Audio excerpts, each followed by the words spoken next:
Never before have we had greater face a complex, rapidly changing world. Think of it a moment. It is a world in which supersonic speeds are commonplace. It is a world that has seen the coming of the atomic bomb. It has seen the rise of the total state, the dictator, and the mass man. It is a world of new sensations, new excitements, new distractions. So much to be learned by so many in so little time.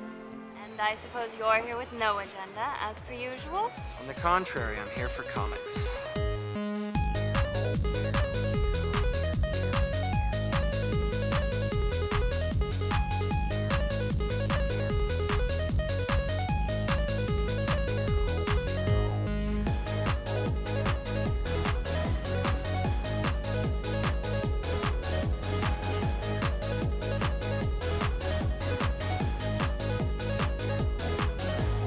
How's your comic book collection, Brody? Oh, it's going good, but I've been...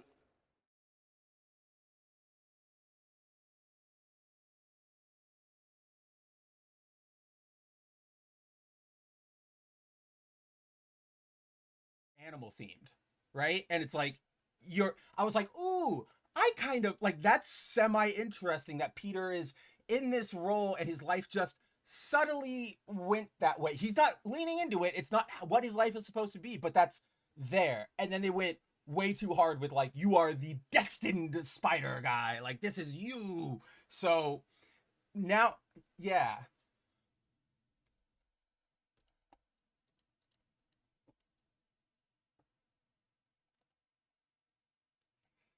Comes to storytelling, I'm a little somewhere in the middle where I think it has its place, and I think if you do it in the right pockets, it works, and or at least can work Yeah. if you do it right very well. I don't think Peter's that guy. Peter doesn't need to be this destiny doesn't. chosen one, foretold person, and that's me being a massive fan of Peter, No, massive fan well, of like, Spider-Man. that's- He's my favorite Marvel to me- hero. to Like, me- just let him be the friendly neighborhood Spider-Man who is. It doesn't matter whether he's destined to be this thing or not. He's just trying to do the right thing. Well, that's what I've never liked the idea. First, like, I'm with you. Chosen ones have to be very well executed because they can be really, really dumb. But when Otherwise, it's hokey, it's dumb, it comes across as Gary Stu or Mary Sue, whichever way you want to go with whichever it. gender It's you're like, using. Yeah, it's like, what are we doing here? This is just yeah, whacking off the character.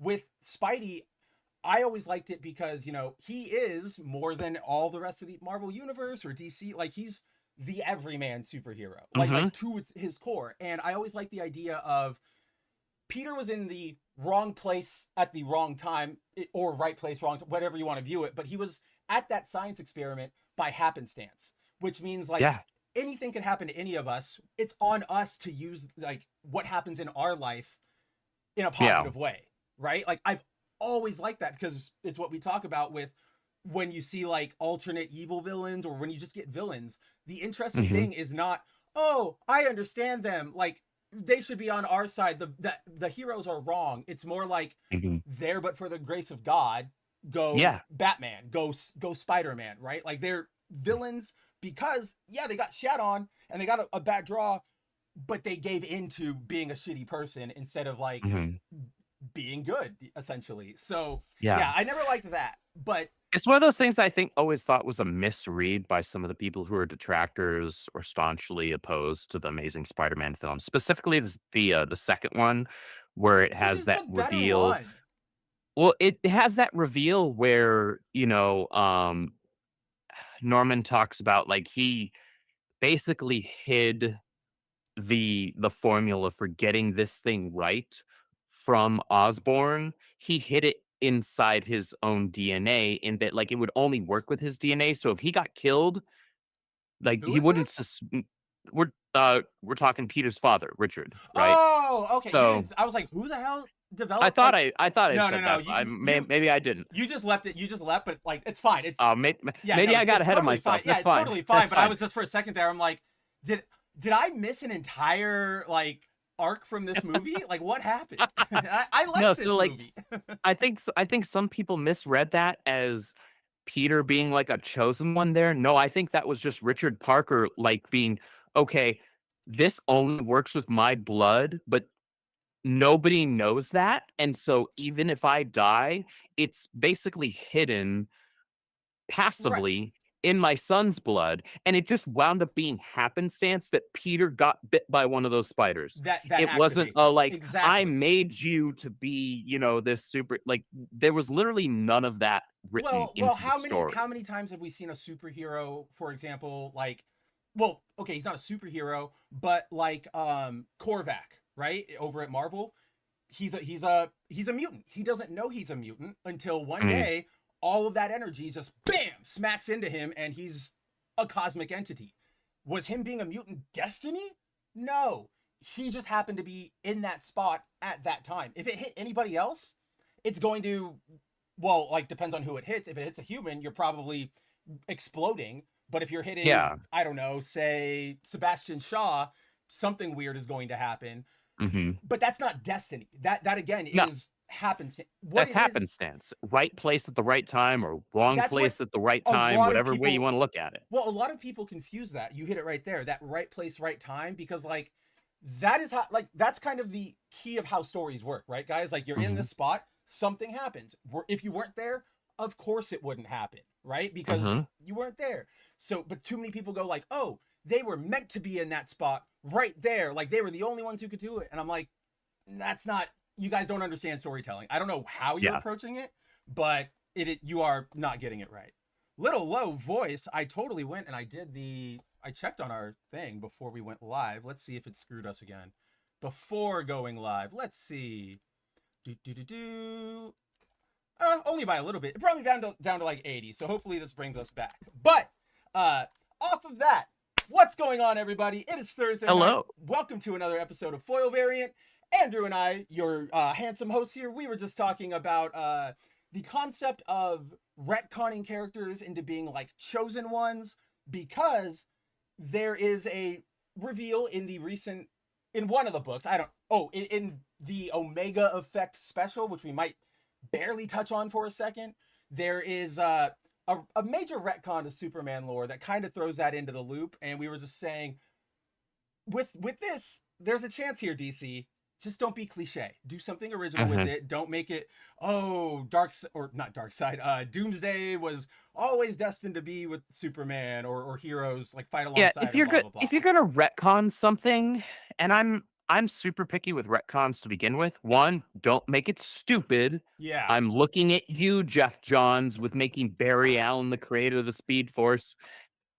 But also make it interesting and surprise me.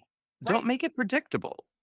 And even if, when we say surprise, we don't mean you have to do something completely new and novel that we have never seen not before. Like out of left field, but like at this point, as myself, you, some of our fans in the chat, and many other people who are like actual avid comic book readers, not people who pretend to read comic books, but people who actually read these books. When you've been doing it as long as we have, you have a certain expectation of what is pretty easy to guess some of these companies are going to do, right? Where it's like, that was pretty predictable. Like, I know y'all by now. And like, you're not going to fool me. You look at the context, right? You go, oh, it's a big change to a big villain for a big event. Okay, this is definitely a gimmick, right? Or it's like, oh, this change is happening in, the Flash Lightning Run miniseries by like a random like author. Like, that would be one I'd be more inclined to be like, that might hold over anything in the big like headline things, because status quo reigns supreme. You'll always go back to it. So exactly. And so all you got to do is just make it interesting at the very, like, make it not cliche, and then just give us something there. And honestly, it does, like I said, it doesn't have to be bombastic. It just has to be fun, which is kind of what we want about, wow, that was an awful sentence, which is kind of what we want out of all of our comics, which thankfully. Yeah, give me something fresh. Because a lot of these characters have been around for decades. I think we have. Like a lot of these characters have been around for decades and decades, like twice, if not more, the length of our lives, right? Almost thrice in some of our cases when it comes to some of these characters, like with Batman and Superman, right? Like they've been around. Cap, or Namor, Exactly. And so there's only so much you can evolve a character you can give them new stories and put them in new predicaments that test the resolve, test their morals and whatnot, and still remain true to the character. But there's still only so much you can really do to not surprise us. Yeah. So, like, take advantage of the fact that and only good writers will honestly be able to do this.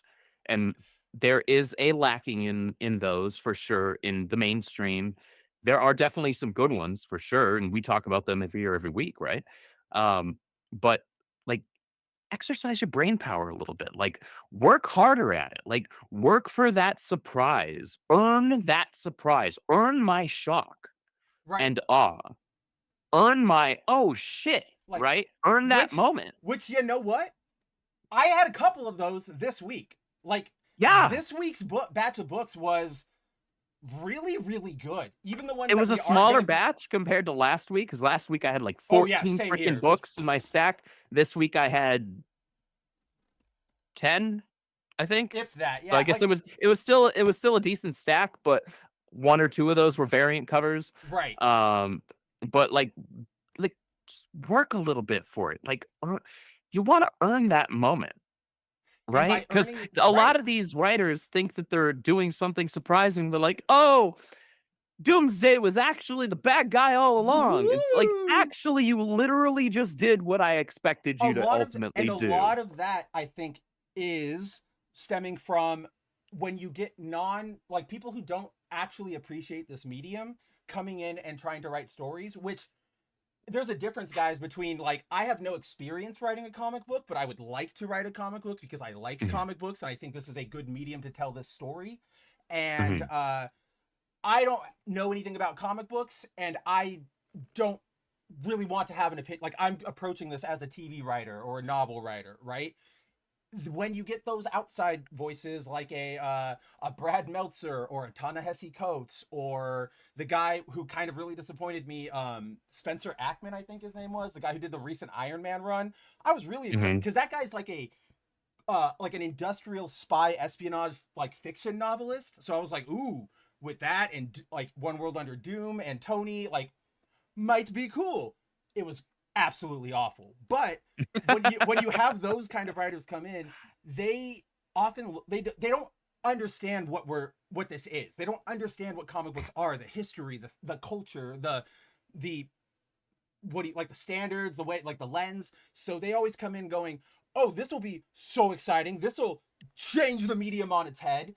And they're Which thinking ultimately tells those of us who are actual readers that have been doing this for a while, where it's like, so we know that you don't read these books because you're just doing not only what we expected you to do, but because the reason we expect you to do it is because that's something we've already read done before. It's Exactly. been done. It's been done Exactly. twice, thrice, quad, quint over.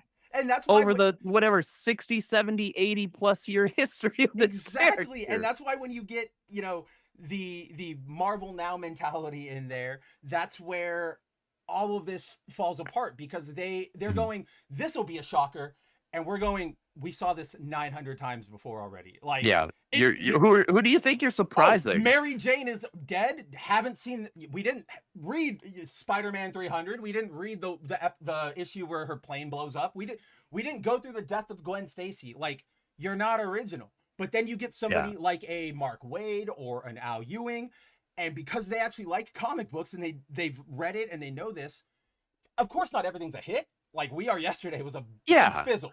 Oh yeah, We Are Yesterday was a fizzle. Was it Absolute Power was a whiff. Oh gosh, that's right, that was a whiff. So like, but we already talked about that event here on the on the channel where that totally felt like an editorial. Hey, we don't have anybody to write this event. Yeah. This is what needs to happen in the event, and that was an assignment writing project. And so they were like, "Hey, Mark Waid, do you have a minute amidst the other 3 books that you're writing to write this event real quick?" That's what it came across as from what I'm seeing, because Mark Waid is just like, guys, well, I'll continue to say it, and Spence will continue to say it every single time we talk about him on the channel. He's a nutcase, all Yeah. right? Like the man should get off social media forever.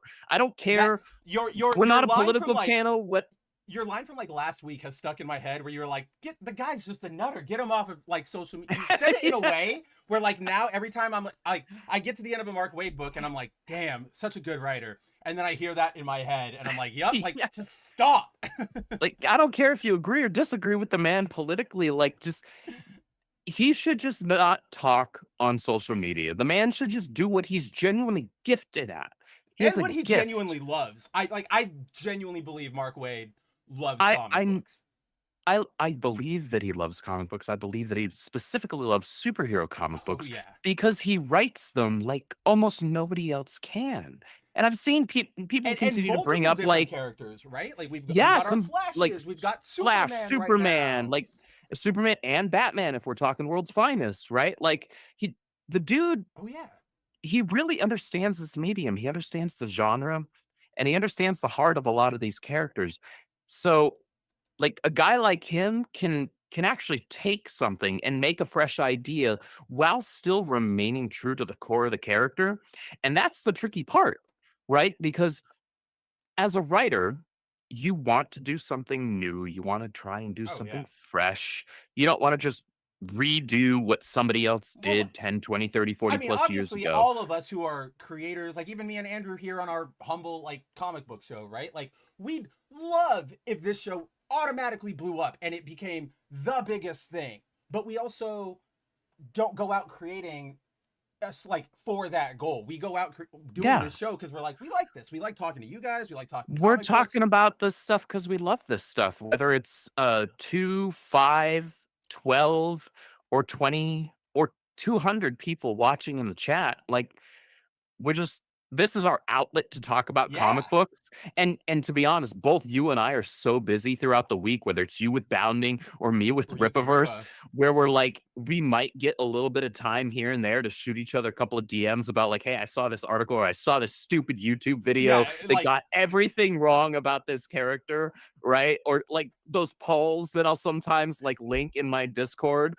where it's like people clearly know nothing about these characters when we're what was talking about like who's the most powerful one, the things one? like What was that. that? It was the Flash one, right? Where it was like, who's the weakest Flash? And it was like Jay, Bart, Wally, Barry, and like, we love him. We just spent an entire like I half hour last week talking about him. I adore Jay Garrick. I have immense distrust for and like animosity towards people who do not put respect on Jay Garrick's name. That being said, he Objectively, the he weakest is one. objectively nowhere close to Barry or Wally. But Andrew sent me this poll, and it's like, okay, Jay's got the most votes, but then like somehow Wally's got 7%, Bart has 4, Barry has like 12, and it's like, who are you people? Like, I told Andrew, I was like, I'm sure some of them are just people going like, okay, this is gonna be a dumb answer, like click. But you don't get that level of Like like they're a literally result voting thing. a Yeah. stupid answer deliberately to see what the results of the poll Yeah, are yeah. currently. But you don't Right. get that level of like distribution off of just like, you have to also have people with actual opinions thinking that coming in and going like click, click, click, click, click. So yeah. Speaking of the it's Flash, Mary is in the chat right now, She and is. we are actually currently going through the Flash, the CW show. We just finished up um season 1 the other night, and we just started on season 2. We're on, I think only 1, maybe 2 episodes Man, into it. So season 2 is the season with Zoom. What does one end with? Does that end with reverse, One with Zoom ends dying? with Or with no. So one Thawne ends dying? Or with like Eddie Thawne? yeah, yeah, exactly. Yeah, it ends with Eddie Thawne dying and that big. So it ends on a massive cliffhanger because it ends with the black hole opening up in the sky That's right. Yeah, over yeah, yeah, Star yeah, yeah. Well, Star that's why they're in Labs. that collider, like in the first place, where they have that Yeah, fight. Yeah, exactly. which is Exactly. pretty cool. Yeah, no, season 1 and 2 of that show are like really good. Even if I'm annoyed that they made Zoom villain for Wally, I mean for Barry when he's a Wally villain in the comics. Like they did that all throughout that show where it's like, let's give all of Wally's villains for Barry. Well, yes, they were doing that, but I will give an asterisk defense for Reverse Flash, which doesn't make it better, but it's what I said right there, right? It's like Barry did have Reverse Flash, and this was like clearly them like we're just trying to take all the elements for better or worse. I'm not saying that's good. Right. That's just what the point of the show was. So I can see them going like Barry had a Reverse Flash, Wally had it. Like let's. And again, we talk about this all the time. Nobody knows the difference. Nobody. Yeah, even well, the most people who most are making these certainly things don't know the normies. difference. Yeah, So- certainly normies don't know the difference, and the people making them don't know the difference. And the fact of the matter is, like, when this show first kicked off, gosh, what was it, 2014 when the Flash started? Like, that was only a few years into New 52. That was still a couple of years before Rebirth. Wally didn't exist. Not our Wally, right? Not Well, like- classic Wally. But just like, so they I were see like, what you're hey, saying. let's yeah. use let's these villains right here that are Flash villains, like they're not differentiating whether it's No, of course Jay, not. Wally, Barry, like, you know, all of that. They Like got they're a just gonna huge be like, hey, dossier. let's I'm sure they got a huge dossier from DC, like production Bible notes that was just like, here are a list of Flash villains, right? right, Like, and they're I'm not sure differentiating DC, or delineating I'm between sure which DC Flash we're didn't talking even about. either, right? Yeah, that's exactly because Yeah. it's like you're making a show. We know what you're doing here.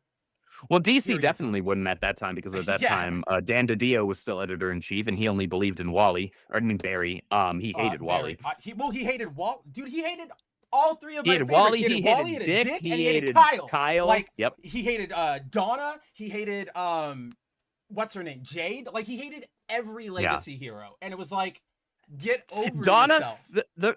his disrespect towards Donna might be even. Wally West is my favorite character in comics, but his disrespect towards Donna might actually be more insulting to me. Because Donna has some more interesting stuff in character development than even Diana does in the comics outside of like George Perez's run. Of course. But it also feels like bullying to me in a sense, because it's like, okay, Dick is Nightwing, he's Robin, he did take a significant focus away from Batman, he did start the trend of Robin. Okay, like, Dan, I'm sorry, Chuck Dixon wrote a better run on Nightwing than most people were doing at the time, but a lot of but then characters. like an angry comic book nerd, as we can both get sometimes, like I can understand that frustration on his end, right? Like, I like Batman, I don't like Batman and Robin, and now we're putting way too much emphasis on Nightwing, he's just a blah. I can see the same thing to a lesser extent with Wally, because it's like, oh, I like Barry. That one makes less sense because it's like he's still literally the Flash in pretty much the same costume. So I don't know what you're complaining about. But with Donna, it's like, what is there to get mad at her about? What can you possibly? She was on the Titans, or like the new Teen Titans, or the Teen Titans, and then she kind of gets Hawkgirl and Hawkman with continuity, and she's just like a float. And how can you get mad at her? Like they do nothing with her, and yet Dan DiDio still has the gall to just disrespect her. And you know what? God bless freaking Dan Abnett when he did Titans, DC Rebirth Titans during the DC Rebirth era. Like, he put some actual, to me, those first 3 arcs of DC Rebirth Titans felt like a complete middle finger to Dan DiDio and to other people who were just like crapping all over like the Bronze Age, like legacy characters at DC. Because what does that book do? It puts a hyper focus on Wally.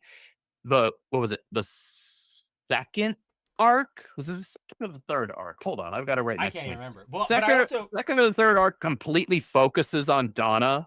Well, right? I also like, that's another thing. Like, that is one of the DiDio things. Like, so many people have tried to battle against him doing that. We obviously know the infamous end of Infinite Crisis where DiDio wanted Nightwing to die by Superman Prime, but everybody, like Wade and Morrison and all of them, got together and went, like John, like everybody, the 52 Council, right? They were like, no. Are you trying to chase off our readers? Like, which is like, Nightwing was probably like the most popular character at DC at that time. Like, of course, he had his like recent like renaissance with like the Tom Taylor Tumblr run, which like a different audience. Sure. But I mean, Andrew was right. At that time, that was like, everybody liked Nightwing. It was Nightwing fever for some reason. I'm not against it. We love him, but that was what was happening at the time. He was one of the few non-Big Seven to have like a still running solo book. Like that's how persistent and liked he was. But so yeah, like they did the last minute change where it's Superboy instead of Nightwing.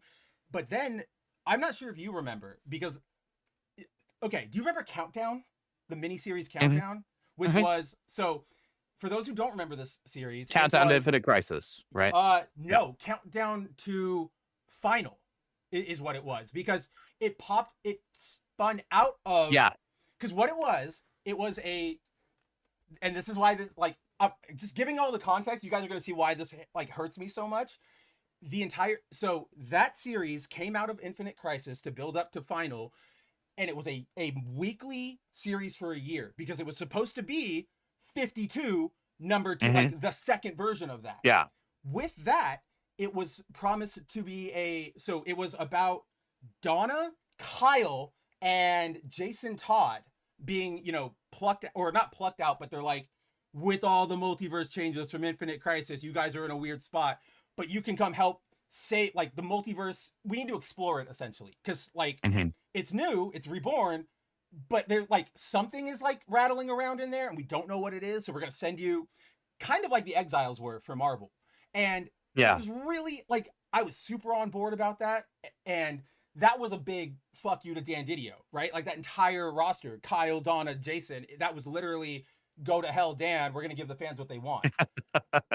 Kiss our entire white butts. that book is so it implodes almost immediately. There's like one it good loses issue. Steam, yeah. Well, it's not even like loses steam. It's just like they get their mission. Like, you got to go investigate the multiverse, and they go, and one of the first people they meet is like a new alien planet, like female assassin type girl, kind of like Itty Bitty, who's like, I really want to, like, I just want to assassinate you, but Itsy Bitsy from Spider-Man. Itsy Bitsy. Yeah. You said Itty Bitty, and I was like, oh, did I? That's a different committee, but yes. The thing is, I knew who you meant. I knew who you intended. Exactly. But they meet this like warrior feline assassin lady, and she ends up being like the most important character to everything, and it's like, oh, we have to chase her down, oh, we're focusing on her people and her story, and I'm like, this doesn't work for a year-long run where you're publishing an issue every week. Like, this could be maybe a cool mini series where you're introducing her, but I do not give, like, I don't care. This enough works about for character. like 6 weeks, maybe not 56 weeks, right? Or yeah, exactly, right. And or like the bigger thing is like it's like kind of a bait and switch, right? Because it's saying, oh, Jason, Donna, Kyle, come on, we're gonna go focus on her now, Forager. And it was like, oh, I don't really care about this, like, but that is, nobody liked Dan Didio's opinions on legacy characters. Did you find out which arc it was? Did you pull it out? You don't have to. I was wondering if you did. Hold on. No, it was I think it was a Judas Among. Was it a Judas Among Us? There's like 9. That's another thing. It was a Judas Among Us. I hate that too about comic books nowadays, where like everybody wants to like play on an old story name, and it's like, right, yeah. Well, because like you have, what was it, that in between arc, I consider it like DC Rebirth Titans, like volume 2.5, and that was Lazarus Contract, right? Which is Lazarus, a play off of Judas Contract, right, from back in the 80s. And it's like, okay, I get it. You're focusing on Deathstroke, like you don't have to call it. It's even less than that, man. It's that's the only like Titan story that they unfortunately have notable to their name, right? And so it's like, of course they're going to keep hitting that and hitting that and hitting that, just like we keep getting 900 references to The Dark Knight Returns, right? Like, even though we don't like it, but that's why we keep getting them. We even got one this week in Absolute Evil. The story everybody like references most is a freaking Elseworlds story. At least freaking Judas Contract was an in-universe one. I'm trying to think. I feel like I just thought about this the other day, where like a lot of pop culture definitions of these heroes and their characters actually take too much from Elseworlds, and nobody knows, or like a What If or an Elseworlds, and nobody realizes it and all the damage that does, but that's like a 4-hour stream on I its feel own. I feel like that's an episode all on its own. Exactly. Mike, I see you in the chat saying Anders' favorite is Dark Crisis on Infinite Earth. I'm gonna slap you, and then I'm having my dog crap in your shoe. My dog's over 90 pounds. That's gonna be a big pile of poo. I opened that the other day to look for something because I sent it to you. I sent you that image, and by the other day, this is like a month and a half ago, of like, remember it was. I'm like trying to think about this week. I know. And you're like, it was like a month and a half ago. Oh well, shoot, that's a wider range. But remember, I sent you the picture of just all the heroes getting the Black Adam power, and we were just like, this is so stupid. Like, it was literally done just to try and like, it was just in a super ham-fisted synergy with the Black Adam movie, and which like, I'm the first to admit it's not a good movie, but I had fun with it. I had a lot of fun with it. Like, I had a good time with it. I'm like, this is literally just The Rock with Shazam's powers, but I'm kind of here for it. I'm fucking this would be probably like my ragiest and nerdiest moment in all of like my life, but like, I am pissed that we will never see more Dr. Fate. Pierce Brosnan, Dr. Fate. Dude, Pierce Brosnan, Dr. Fate is like, he was the showstopper in that film. He was a perfect casting. And like, as like a comic book dork, like, okay, of course, yes, we already had Doctor Strange doing magic, that's cool, but like, seeing him continually whipping the helmet around and like, take it off, slip it behind his back, and then hold it, or he would like pop it, grab it, like, that's what I'm talking about. Like, that's my Dr. Fate. There was actual effort put into his scenes.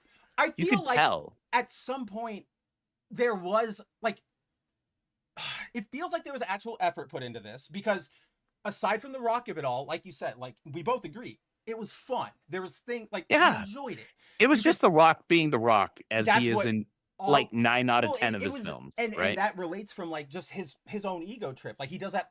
He comes in and he makes the project all about him. I'm positive if we got anybody else, it wouldn't have been as ridiculous. Like the scene where he's in the kid's room, like, house, and he sees like the John Wayne movie on the TV, and then the like troops come in and he does like the showdown thing, and then he like zaps them. Like, that was so lit. Like, there is something there. I'm not gonna say like the concept is dumb, but how it, like, the execution was just so like, get over yourself, Rock. Like, this is so dumb. And then the other thing that was insulting about Dark Crisis is that they tried to make it they made it a crisis. That's not a name like, you bust out for nothing. Stop using the word crisis just to get clicks and views. Which is what exactly, and that's what made me pissed off, because like calling it, like, I can't believe these words about to escape my mouth.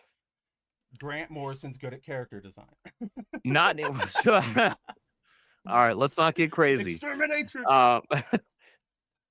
The term and the title, I hate this because I hate this book and this event so much with every freaking fiber of my being.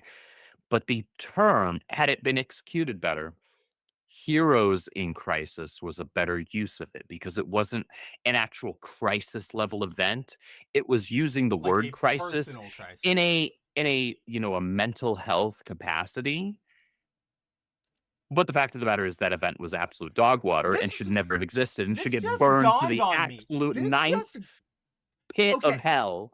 Because you said, just like, of course I know this is just like the way the words hit right now. Like, I just, you said, like, it was a mental health crisis thing for them. And I'm like, I know a lot of people will be immediate, like, they will react like, ugh, like, I know what that's going to be. But we can, like, that is still a thing that should be talked about. That is a story that can be done. Like Andrew said, there was a concept there. There's a concept there. The execution was just not there. But I just realized, like, in terms of that, why did DC say, okay, we're going to give the mental health crisis blowout to a fucking CIA agent who, like, tortured people in Iraq? Like, what are we doing? That's the last person I want, like, mental health advice. That's the wrong person to do that. Like, I think you got the wrong guy. Just because you hands you down got the a wrong guy who has a history of character assassinations as well on top of that. So you mix those things together and you're like, oh, This well, is let's just dossier. make the characters His dossier's got psychopaths. like assassination targets, Tom King, like Allah Humdak, like all these like Arabic names, and then all of a sudden it's like Bruce Wayne, Selena Kyle, and his commander's Wally like, West, what right? happened Like, here? Like did you turn on Americans? And he's like, Wally kinda. West, Harley Quinn, Yeah. and like can we Booster, like not? Who Superman. thought that was a good idea? Oh, it was Dan DiDio. That's who. So I don't even the lady. I Because love Dan the fact, DiDio was the guy that would have brought in King and Bendis. He was editor in chief at that him. time. It was him. No, it was, and that's all I was gonna add was like, I like the fact that the EIC right now for DC, it's some woman. We don't know, we don't know her because she just shuts the hell up and she's like I don't know. I know piss all about her. The first time I even learned like her full name was when she announced last year the Batman Deadpool stuff at a comics retailer specific, like, what do you call those things? Like retreat, right? Like they all get together and discuss business. She was like a summit. Yes, there we go. Yes, a summit. Yeah. And she was so like if you're gonna do something that's like your first like real fully public thing, like announcing a collaboration between the two industry giants is probably not a bad way to do it. No, I thought that was really good. Like that made me respect he covered her a that lot. book, what was it, last week or the week before? And really it was fun. And it was fun, but like that made me respect her a lot because she was speaking alongside Brevoort, who is like the big dog over at Marvel, not the editor in chief, but basic, because the editor. Oh no, wait, it wasn't Didio. She was speaking with Cebulski, who has like the whatever. Remember, I just like found out what his like first. Yeah. It's so weird. Go look up what like the CB and CB Cebulski like stands for. I sent it to Andrew at like 2 a.m. in the morning when he was asleep, and I'm like, this doesn't feel real. Like I felt like my brain was cracking. I'm like, I'm being pranked here. It's one of those things where you can never look at somebody's name the same way once you know what the initials actually stand for. But then, like, so she was like talking alongside him, and I just was like, Cebulski sucks so hard. Like he's always out being like a dumbass. He's always like talking about things. I know nothing about this woman, and I kind of respect that because I appreciate. I don't want to know anything about her other than like the only thing I should know about you is that you are determined and dedicated to increase and retake your readership. And because if that is the only thing that I ever hear come out of your mouth, that tells me all I need to know. Because if I read between the lines and I take you at your word, which, mileage, whether or not that's, whether or not that's a good decision, we'll see down the road. But if that's all I hear from you, that tells me, okay, so if you want to retake your readership and if you want to grow your readership, then that means you want to be telling good stories and you want to be telling stories that brings fans back. Right now, though, it's still like, guys, we don't pull our punches here, but we also don't gas things up, and we don't hyperventilate or, hyperbolize things either. So if a book is good, we tell you, even if it's written by somebody we don't like. We don't like. If a book is bad, we tell you. Like that's just kind of how we do things here. That's why we describe it as intellectually honest comic book talk. I mean, we did admit that the whole "We Are Yesterday" little gap for Superman was awful. Even though we love that book, it wasn't good. We love Mark Waid. It was just really, really dumb. Just poorly executed. Wasn't great. Yeah, and so like we're gonna call balls and strikes. Always. Right? If something is good, we will tell you it's good from our perspective, from our opinion. So you can at least rely on that. Whether Marvel is in the current state or DC is in its current state or not. Like, we'll still because the fact of the matter is bad comics have always existed. Guys, we lived through the Clone Saga.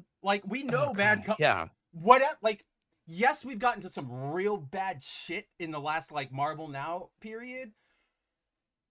That the quality, no, not the quality level, but I don't know, the sheer terror of collecting and reading comics in the 90s is not here anymore. So that's one little positive, but yeah, just every week tune in for the next thing. They don't know what the next thing is, but we got to sell more issues. So put in Venom and Doctor Strange and Captain America, and there we go. And just terrible, terrible, terrible. But yeah, like, there's never going to be a shift that, you know, makes everything awful or makes everything bad or everything good. I mean, we, even coming out of the period you and I weren't reading comics, we've been going back and being like, oh, this came out when we weren't reading. This is kind of interesting. And like, Yeah, right well, now, like, we'll call things when out I when they suck. when I jumped back into, so I went on a couple of year hiatus during like the latter part of New 52 DC era, like during that time period. So like probably between 2013 and 2016, there was like a 3-year period I was not reading new comics, right? Um Once 2016 hit, and like the entire pitch for DC Rebirth was, hey, we're bringing Wally West back, I was like, bet.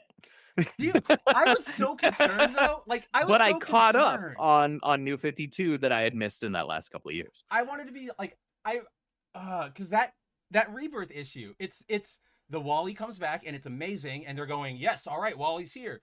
But then that was also like, guess what? It's, you know, want to know why the New 52 exists? It's Watchmen. And I went, oh no, please don't. Yeah. And like, they shouldn't have, like, Doomsday Clock is a disaster. I know a lot of that is scheduling, but just the sheer concept of take the Watchmen story and put it in, it's not right. Like, it's weird. It doesn't make sense. Watchmen is supposed to be that singular, we're done. It's not a franchise. Yeah, let it be its own thing. Let it be the one and done. Like, it doesn't, like, it was one of those ham-fisted, like, hey, this is an imprint thing now, and we're gonna like try and like put it in, you know, our current ongoing universe. And like, anytime you try and fit somebody else's continuity, whether it's an ongoing one or even a one-off, like, that has implications, that has ripple effects. Like, I don't think they were thinking as hard about it as they should have been. Oh no, like, it's the joke a joke I tell a lot to my friends, because she just showed up in Rivals, is like, oh yeah, I love Angela's canon history. Oh, you want to get into Angela? Well, read Original Sin and then read 300 issues of Spawn, because like, yeah, I was about to say, and then look up the whole lawsuit stuff between Todd McFarlane and Neil Gaiman. It, like, literally, she warps out into like space in one issue, and that's like the end of her at Image, and then Original Sin, she just warps back in. So it's like, oh yeah, oh, we're just here, we're just doing this. Yeah. Ridiculous. But yeah, I guess, what do you say? We get out of the past and we start looking to today and our chat. Yeah, let's talk and about some comics this week. All right. Yeah. Before we get into that, let's say hello to everybody who's in here. We're getting better at getting to chats, but we also get taken away. But anyway, we have Punk is in the chat, said finished running some KO races on Mario Kart World 5 to 10 minutes ago. It was the third time I played Mario Kart World today. I'm glad you're having fun with it. I know it's been a shaky reception. I know a lot of people have moved on to Crossworlds, but as long as you're liking Mario Kart World, more power to you. I know it just got that big patch. So the most recent update that that one. To Nintendo's credit, the most recent update that they put through for Mario Kart World did address, to varying degrees, yeah, it did a lot of the concerns that I had with it. Because here's for those who do not know, Mario Kart World bumped the number of racers up in each race from 12 to 24. I actually didn't realize that. Wow. It doubled the number of racers, but it didn't balance like the respawn rate of item boxes for that. It didn't like take into account how much that was going to like clog the tracks. And so I'll be honest, like, that game has been a little frustrating for me. And I consider myself pretty good at Mario Kart. You are. But because they didn't account for those balancing factors while doubling the number of people that are on the freaking board, like, it just felt like sometimes you were getting hit by 15 things in the span of 2 seconds, and you go from maybe top 3 to all of a sudden you're in bottom 3 in the blink of an eye. And it's just not like, in the like fun Mario Kart, like, oh my god, Yeah, not I like got blue Mario shelled Kart. and then red shelled. Like, oh, it's like Yeah, Mario Kart is always going to have a level of BS to it. That's Mario Kart. Like, if that you is can't Mario deal Kart. with that, like, play you're Forza, playing the like, wrong yeah. game. Yeah, exactly. Play Forza or Gran Turismo or something, right? But this was just like a whole nother level of that, and it was like, man, this is just flat out bad game balance. And so they finally addressed that, and at least from the handful of matches that I've played since, Yeah. it definitely is more balanced than it was. I'd say they still have a little bit of ways to go, but it is a huge difference, an absolute huge difference. And So credit to them. I will say though, I'm kind of enjoying Sonic Cross Worlds a little bit more. I will admit, full admission, I'm a little biased. I am a bigger Sonic fan than I am a Mario fan. And there are still some balancing things that game can do to improve, but it's also new. Like, it's fully fresh. And so that they've is only had a couple of games behind them compared to Mario Kart, who has a very long running franchise. And that to me is like, we all know I'm not the biggest Mario Kart fan. I didn't care about World. I don't have World. But just in the sense of like business, of customer support, seeing like, so the patch just dropped like the end of last week, which is like, yeah, it was week, like barely a week ago, but it was like a week after Cross Worlds had already been out. So to me, in a business sense, it just felt too much like, okay, we're getting our shit packed in. Fine, we'll give you what you guys want. And it's like, you should have just given this to us from the, if you weren't getting your clock rocked, would you have given this to us? I don't know. Right. And I don't know, Nintendo. There's definitely something to say there, and Yeah, and that's fair, because in a lot of cases, and this is interesting because there's been a maybe not a precedent, but there's been a consistency with like the mainstream trades, and by trades I mean like your news outlets, right? Like your IGNs, your GameFounds, all of those, yeah. like them like gassing up and then first party, specifically Nintendo, for a while, because they're a big industry leader, and so they get access, right? Like, you continue to give them good reviews, you're going to continue to get access. There's that, it's and that but quid then there's pro also, quo thing. But with Nintendo in particular, like, there's just a giant bias. There's way too many people who are like, it's a Nintendo game, 10 out of 10, and you're like, yeah, no, like, I can count there. I don't need all 5 fingers on one hand to count how many genuine 10 out of 10s I would give to Nintendo. I would need less than half, honestly. And so, like, yeah, probably. I was honestly surprised that overall Sonic Racing Cross Worlds was getting higher scores on average than Mario Kart World. Because I was genuinely shocked that the news outlets bias, were doing that. Right? There's the opposite bias towards Sonic, which is like, it's a Sonic game, it's going to be crap. And that's because Sega has done a really bad job with a lot of modern Sonic games. But like, looking at you, better, Sonic Forces and Sonic 06.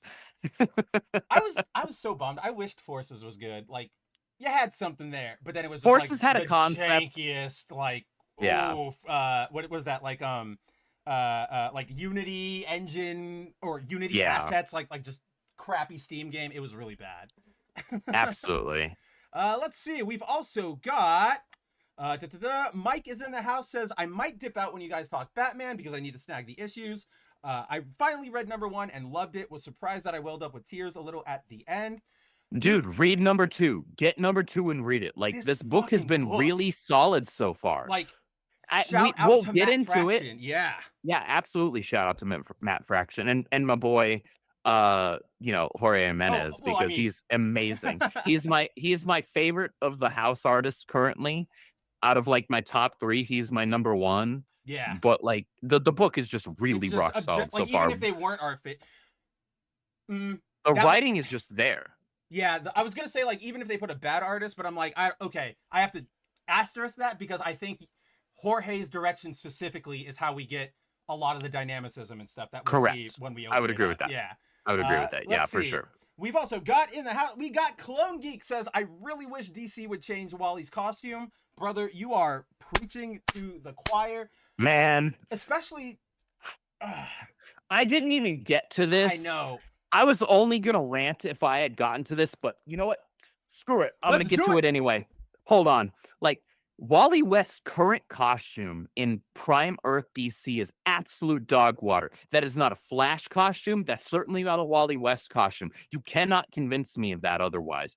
Wally has the perfect Flash costume, okay? Barry Allen already had what was considered for a very long time the quintessential Flash suit because it was so good. Like, there's not really much you can do to Barry Allen's costume That's to kind of improve like, on the design. Like, there are certain designs out there that once you hit them, there's barely anything you can do to do. Like, yeah, like don't F with it. Like leave it. The right? Wally costume, Superman's costume. I mean, look at how they've tried to mess with that one. It's like, do we just give it lines? Do we take away the belt? Do we not have a belt? Like, no. Right.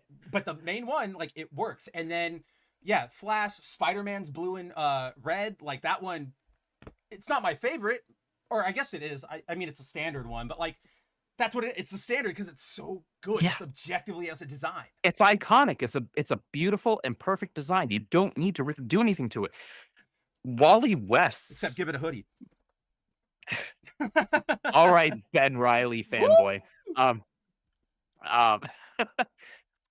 There's really not much you can do to perfect or improve upon, or at least like differentiate while retaining the same iconography as Barry Allen's Silver Age Flash costume. There really isn't. And in the Bronze Age, Mark Waid and Mike Wieringo managed to do exactly that. That's what they I was managed say, to like, take, like, how do you make sure this still feels like the Flash, but make it this character just specifically? new enough. Like, right? How do you tweak it just enough without futzing with it and making it too different to the point where now it's not recognizable. Now it no longer looks like the Flash. Well, they did it right here. That's beautiful. So good. That's it's perfect. So... I know you don't like the nose guard, but I like when it has the nose guard. But aside I don't from like that, the nose guard even so aside much, from but that, and I know that very recently, like during Jeremy Adams' run, Wally had the nose guard, and that was introduced in Flash Rebirth, right? When Wally like redesigned everybody. No, like, I want to put this out here. He's always had the guard. That wasn't new for Rebirth. He's always not always not always, but he's had it. He's had it for a while. Not DC Rebirth, like Flash Rebirth specifically. No, I know. Yeah, no, they didn't. He didn't get it there. He had it like Wally had that. Hold on. I'm not tripping balls right now. I know I'm not tripping balls. And if I am, I'm going to throw myself off of my third-story balcony. He puts it back on because he was in Barry's costume after the whole, like, Bart, Infinite Crisis, all of that stuff. But then when when he came back, he like redoes it, and he's like, okay, let's do, like, you're running too, I'm running too. And that's what that big splash is, where they're like... Right, so during... Jeff Johns' run, and this was because Jeff Johns was being Jeff Johns, and everything has to be Silver Age with him. You know, even though he's an amazing writer, he does kind of jerk off the Silver Age a little too much. He really jerks off the Silver Age like hardcore, like a little too much for me, honestly. And like it was a step backwards for me because he gave Wally basically Barry's costume with just a difference in the lightning belt for his suit. But otherwise, it was Barry's costume during Jeff Johns' run on The Flash. Yeah. However, it was in Flash Rebirth by Jeff Johns, where Wally redesigns everybody's costumes. And that's when Wally truly takes on the larger nose guard when they pop out of the Speed Force. Yeah, and Barry says, but I'm pretty sure he has it before. Like, not immediately before, but like, I'm pretty sure that was not new to John's. Like, I'm if you are correct, I'm willing to believe you. Having that, but I can't. I'm willing to believe you, but I just can't remember that, and so like, I can't place at least it, for the moment, like, I'm pretty sure that was not that, because I'm not I just feel like pure, like, I'm not being like, I genuinely feel like I've seen it before, but also like, I know I don't want to give, like, I'm not giving Ethan credit for giving Wally the nose guard. Fuck you. Like, absolutely not. This my entire white behind, right? Like, but like that so I will say, like, if you're going to attempt to differentiate it more, like the nose guard, that's about as far as you need to go. But Well, no, like this the current other suit right now the other with bits where it's like the white eyes and then like the metallic shine, those are those right, small little things, that's and the what belt, like boom. But it's so it is the Flash, but it's just enough where you're like you feel like new, kind of like how we used to do cars, right? Where it's like, Mhm. oh, that's a you know like a Toyota Corolla or whatever, but then or like there's a Dodge Ram that looks really nice. Oh, but the new 2004 Dodge Ram is here and it's got that shiny like paint coat. Even if it's essentially the Yeah. same car, that there's a subtle little design change that makes you go like, we're going towards the future, and that's or like we're Right. evolving, and that's what that was for like Well, yeah, the thing with subtle things. Wally's most iconic, and I want to really push this hard because yes, I love people who know me know that I love the half cowl design. That's why the character that I created in the Rippaverse, Zephyr Arlen Blue Shift has a half cowl suit. Wally West Flash's most iconic design is not a half cowl design. I'm sorry, it's this. And we've had this in recent years. We had this a couple of weeks ago, actually, even. You're muted, brother. I would even go so far as to say that like when I think of half cows, I don't even think like I think of Bart first. I don't think of Wall. I know that was his Teen Titans suit, but I don't know. Yeah, half cow is Bart's thing. Yeah, but even then, like Bart now doesn't even have the half cowl because he's reverted to Impulse, and so he's got just the goggles, right?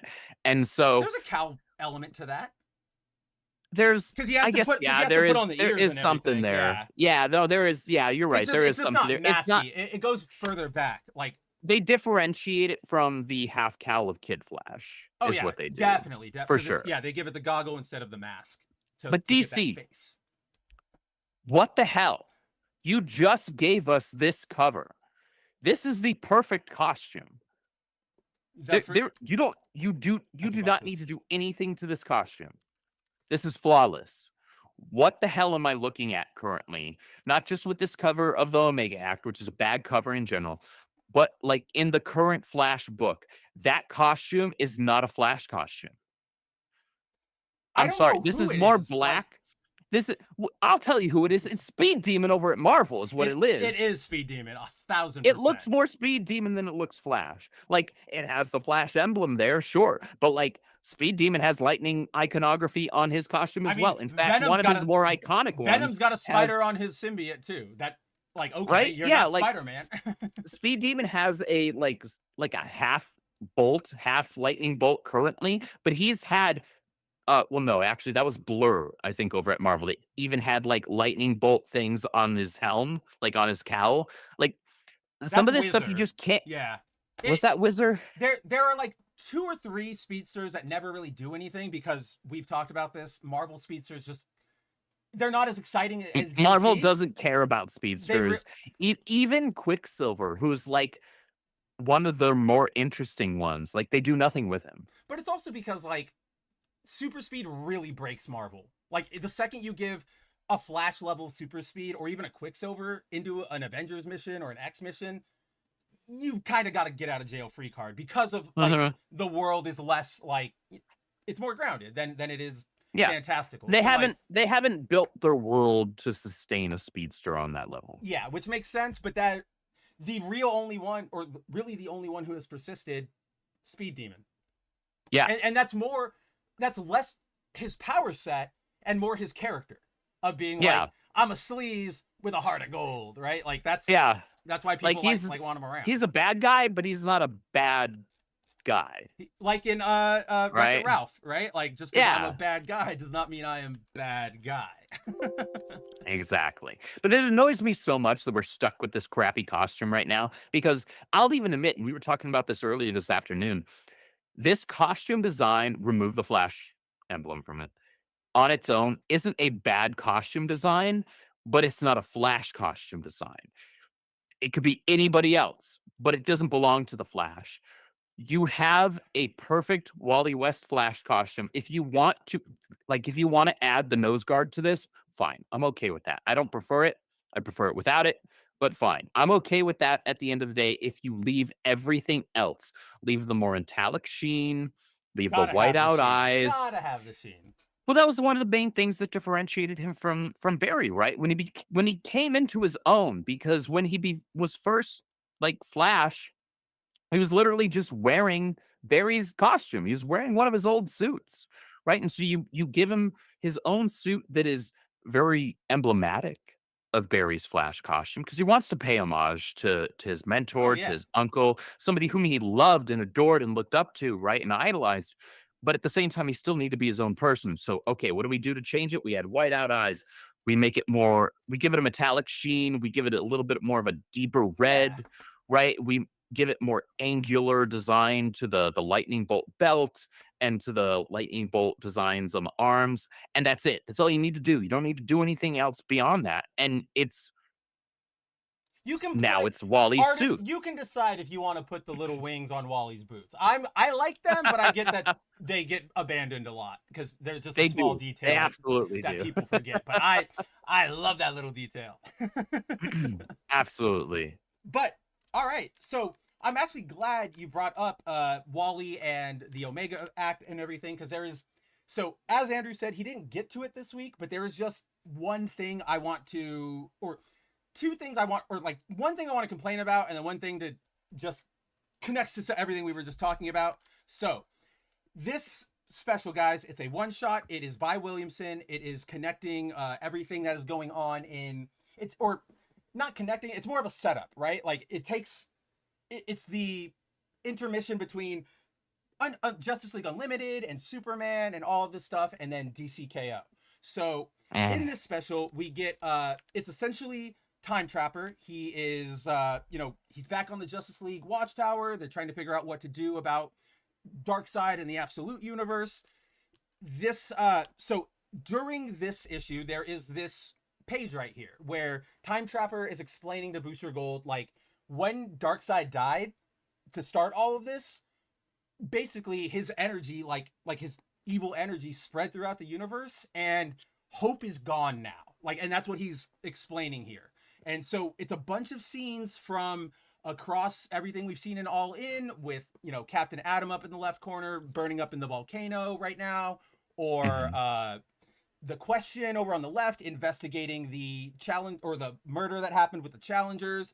We've even got, even though we don't talk about the book, even though we should, we've got Aquaman down there looking at the Omega symbol. Remember when he opened that portal? Yeah.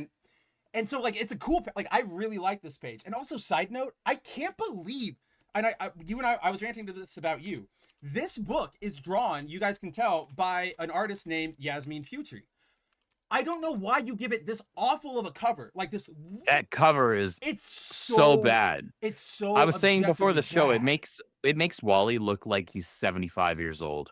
It looks like Wally's 75 years old. Booster looks like comically like, oh, I'm overperforming, I'm dead. And it's like, that's not even what Booster looks like right now. We all know Booster is like emaciated and has a giant beard. What's happening here? But anyway, Yasmin, she's a great artist. So really weird choice there, DC. But back to this page, the thing over here, I can probably zoom in. Let's see. Zoom in time. Whoa. Oh, I'm going all over the place. I'm hitting 700 different commands. That's not what I want to do. Okay, so over here, there is this panel where this is recounting We Are Yesterday from the Justice League Unlimited series when all the like time quakes were happening and all the different like eras of heroes were coming about, like Jason Todd when he was Robin, or Terry McGinnis, obviously, or 90s Aquaman with his hook hand. They keep fucking pointing out and highlighting like Batman Beyond and Superman Blue and 90s Aquaman teamed up. They were on two panels and then the Superman warps away. But they keep doing this imagery on covers, on recap panels, and it pisses me off because they know it's gonna get views. Exactly, but like they know people want to see them, and then they don't give us them. That's you're hitting on it. Like I wanted to see. I was so excited to see Superman and Terry, like these two 90s guys, like teaming up, and they're gonna be around for a while. Because like that's what it was promised was, oh, you're all here now. Time travel's cut off. We're stuck. I forgot about this. Do you remember the Dark Tomorrow special?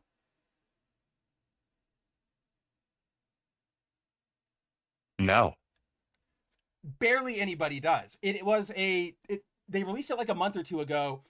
It starts, and maybe this will kickstart your memory, but it starts with like Wave Rider outrunning something, and we don't know what, and like time is collapsing. But essentially, the entire plot of the book is the time is shuddering because of all the We Are Yesterday stuff, and there are 5 heroes who are still time displaced. Instead of the full like, here's everybody, it was only like Jonah Hex, Marilyn, or whatever her name, like the Moon Girl from Superman, the one with like the guns, who's like the spirit of Goth or of Metropolis or whatever. Yeah. She's cool. She's got a really great design. I know her name. Like, her first name is Marilyn, and that's all I is know. But yeah, tier. she's any character that still uses revolvers in even if they're magic revolvers, I love it. Absolutely, yeah. But it was like, and her design is just top tier. So sure. it was those two, and then Terry, and then like 2 other heroes. But they were like, oh, these are the only ones who didn't go back to their time. We have a mission for you. Essentially, okay, I have it on hand. I'm going to show you why this issue is particularly so eye-rolling. Let's see. Clone Geek says, Jonah Hex being a time traveler is a recurring plot point I love. Oh, don't get me wrong. I love seeing Jonah Hex. I love everything about his character. Like when they did All-Star Western for the New 52, that was easily one of the better books they were putting out at the time. Like it was, I really, really like Jonah. So nothing. Oh, there we go. Yeah. Clone Geek has it. Moonlight. That's what her name is. Moonlight Marilyn. That sounds Marilyn right. Moon Knight. Something like that's what it is. That sounds right. Yeah. It like links together. But let's see. Let's pull down this book real quick. We will go over here to or no, not the PNG. Why are you not allowing me to change? All right. Well, we'll just do it manually. Okay. So this was the special. It was just like the Dark Tomorrow special. It was about time travel. We learned that the 5 remaining heroes, or here that it's 4. It's Huntress, it's Marilyn, it's Jonah, and it's Batman. They go on a mission with Airwave. They're like kind of like going through the timeline, trying to clean it up. Guess what this is just, and then they find out that time is cut off from them. You know where they discover that? On their spaceship in the time, like the time essence. Do you know what this is?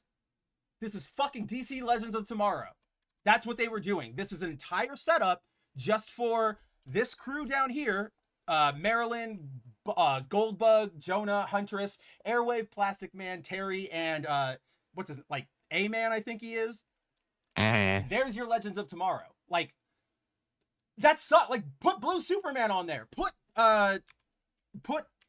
Aquaman on there. Like, I don't know. It just felt like such a... They promised us something amazing, and then they gave us like not as quite of an amazing thing. Or at least they led us to believe that something amazing was coming. But then like even worse than it just not happening, because like, okay, I could get mad that, oh, you guys keep referencing it, but you never really gave it to us. Stop. But then to know they did that all in service of like CW energy or synergy, like, no, we don't need the Legends of Tomorrow. We have Rip and the Time Hunters. We have Booster. We have like all of these people. We don't need another time traveling detective gang. Like, please. Yeah, not necessary. Let's see. But with that, let's see. What am I missing here? Oh, I did want to address this. Clone Geek says, is Nick Lowe the only editor at Marvel now that isn't obese? I mean, not one to make fun of people's weight, but yes, I guess like he honestly might be.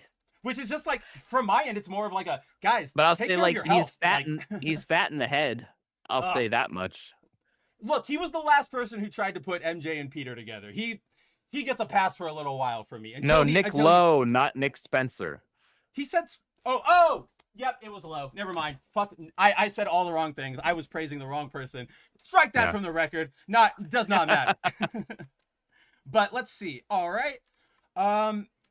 Oh yeah, the other thing is just let me pull that special back up again that I thought you would get a kick out of is they Wally as they go through the like basically Time Trapper takes Booster and Wally West to see like this is the future in every like alternate universe.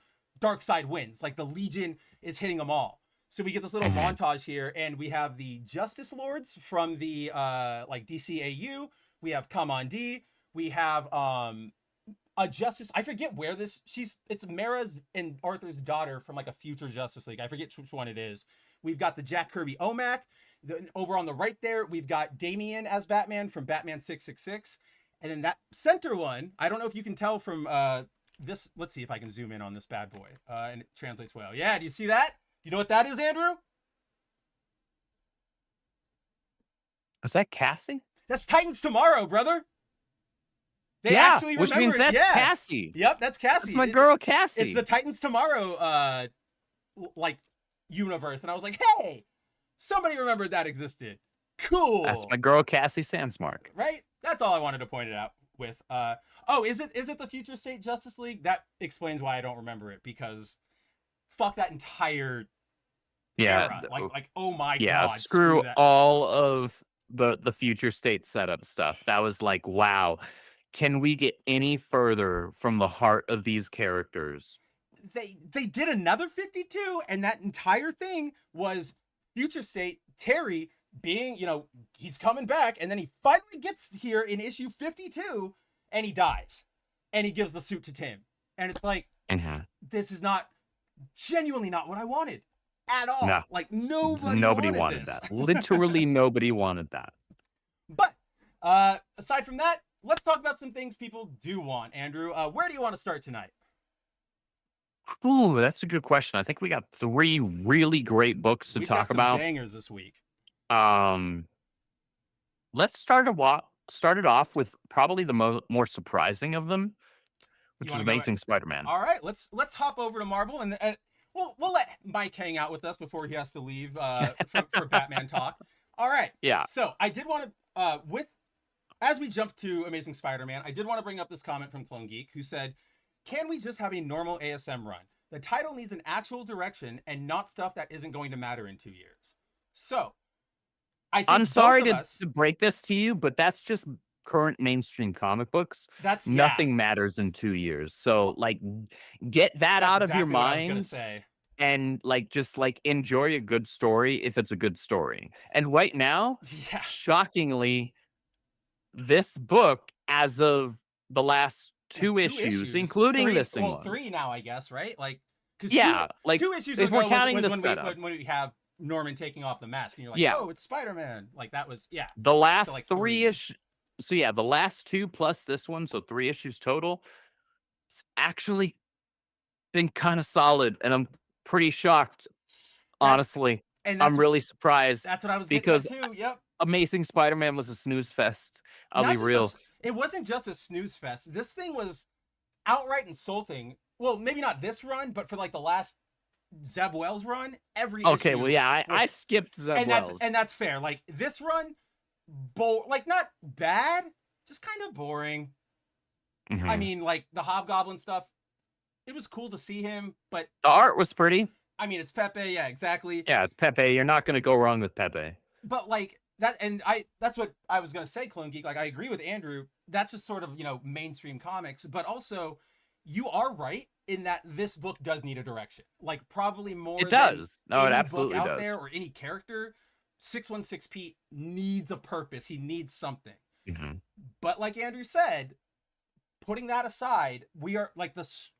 If you can at least like look at the story and be like, or how do I put this? The story we're getting right now on its own is just like a really good, really well written story, and we're having a lot of fun with it, which is the most surprising thing in the world because of. It's genuinely shocking because the idea of Space Pete already annoys me, and I have no interest in it. But the writing for it so far has been really good, and I've been enjoying it. Like I was messaging you while I was reading it. Like every handful of pages, I was like, I'm actually really enjoying this book. It is insane because like we mentioned this before. You can have your one-off adventure or whatever, right? Like Spidey's on planet Earth, and then Nova crashes down and says, "Oh, I need help." And Spidey's like, okay, nobody's around. I'll go with you." And he goes off to space. He fights a battle. He comes back. Yeah. The idea of taking him and putting his entire setting and making him a space character, that is a hard sell. Like, it was a hard That's sell a to really us, hard sell. because you're taking him out of his friendly neighborhood, you're taking him out of swinging cities and all that sort of stuff. What's the point? Like, what are we doing out here? Are we just doing it to do it just because it's novel? Maybe, but damn, Kelly, like, this space stuff has been so good. It's been fun. You put it best, and I don't want to steal your thunder, but I'm gonna say it because you put it. You were like, this space stuff feels more like friendly neighborhood Peter than anything we've gotten in ages. And I'm like, yeah, It's kind of sad weird because he's anywhere but in a friendly neighborhood Spider-Man setting. Yet Al Ewing is managing to not Al Ewing, Joe Kelly Yeah. is managing to like write him as the friendly neighborhood Spider-Man. Well, in a completely different setting, which to his credit, that's good writing. it is. Because you're doing something that's completely different from what I would expect, but doing it well enough to where I'm like, oh, I like I this. can't Like, be mad about it. It's right, actually we're like getting stuff here. yeah, I even wanted to be mad about it because I don't like Space Pete. I don't. Just But keep this is Pete working. as the friendly neighborhood Spider-Man. We But don't this want him is to be working really we don't well. want him on the Guardians. We don't want him hanging out nowhere. But this, as long as this doesn't become permanent, and you guys pull a rug pull at the last I think second, we know it's gonna be a temporary thing. I think. But yes, but what I was getting at is, like, Marvel, DC. If this is Unfortunately, getting if this is getting enough buzz, they'll go, oh, this was supposed to end in June.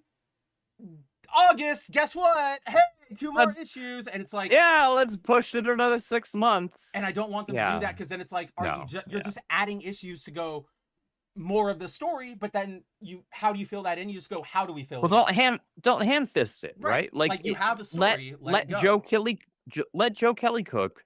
Let him say, all right, this is the whether it's 6 or 12 issues, whatever it is I have no idea. that I have planned out for Peter to be in space, and let me tell this story, and it's going to be interesting. When he goes back to Earth eventually and inevitably, he'll be in a different place, and hopefully that'll mean we get some character development. We get something actually interesting back on Earth with Pete, because we haven't had that in a really long time, and the Amazing Spider-Man book has sucked. Well, I will also argue that putting, like, what we're getting out of Pete now is, I think one of the reasons you and I are liking this so much is because we're finally getting Pete making forward progress in his character, right?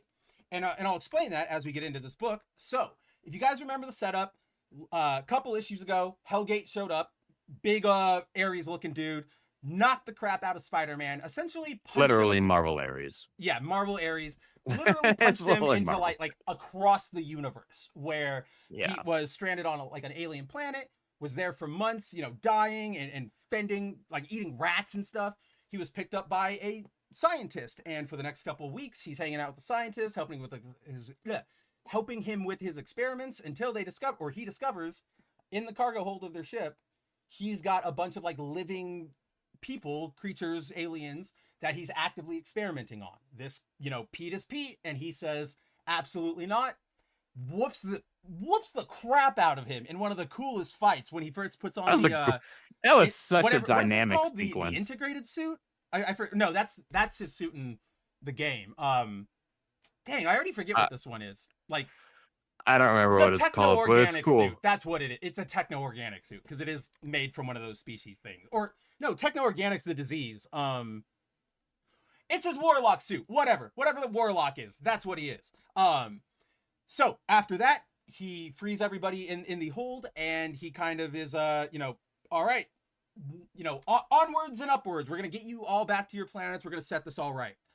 So we enter into this issue where we see that Pete and Rocket are leading a raid on some sort of giant spaceship. And as we see them, rock into the raid, we learn that they are raiding it because it is like a pirate ship that has stolen, and they're taking those supplies for the people on their ship. And while they're going about this, he recruits a ragtag gang, which includes, everybody we saw here on the cover. So you have actually Xanatos, the scientist who abducted him. You have this new sort of like warrior priestess type of girl, a symbiote Jeff. It's not a Jeff, it's just, come on, guy. Like, it's clearly supposed to be a Jeff. And then Rocket Raccoon, and then this like guy. I have no idea what he is exactly supposed to be, but they lead the charge onto the ship. And as they are leading the charge onto the ship, they're all, you know, aliens with their own concepts of morality and whatever. So they're, you know, going crazy. They just want to kill. She's unleashing like a full battle axe against them. They even let Xanatos join them in the fight by agreeing to put like, and I love this because they, you know, they kind of do the Suicide Squad thing where they're like, all right, you're still living, you can still help us, but we don't trust you. How are we going to keep you in line? But instead of like a bomb collar, they give him bomb underwear. And like Rocket explains it too, because, you know, Pete's on this whole no violence, like, or no killing. If you're on my command, no killing. And so Rocket's like, yeah, it won't kill you, Xanatos, but it'll turn your you-know-whats into ground chuck. And I'm like, that's somehow even more brutal than just like outright killing him. But as they are raiding the ship, they eventually discover that its captain is Black Dwarf. I know he like changes name. So here's the thing with the Black Order, like they got different names in the MCU and they kind of fit better, right? Like this guy in the movie was Cole Obsidian, or not Cole. No, he wasn't. Either way, I've never liked Black Dwarf for this, like for him. Like, it just doesn't make sense. But he is one of Thanos's like honor guard. He is in charge of the ship. As soon as he comes out, he's like, well, looks like you've caused enough trouble for me to be here. Are we really going to do this? Everybody, even Rocket Raccoon goes, nope, we're done. Absolutely. Like, nah, I'm okay. I'm good. And like even Xanatos like starts like, he says, get me out of these explosive pants and I'll do anything you want. I mean, anything. Like, literally everybody is immediately like bending the knee to this guy. And Pete is the only one who's like, nah. Which is so good. Pete says, absolutely not. Just dives into a fight. And again, Pepe Larraz, this man can fucking draw action. Because, man, he can cook action sequences so well. And you feel just like the weight of every hit every time he does it. It's so Pepe.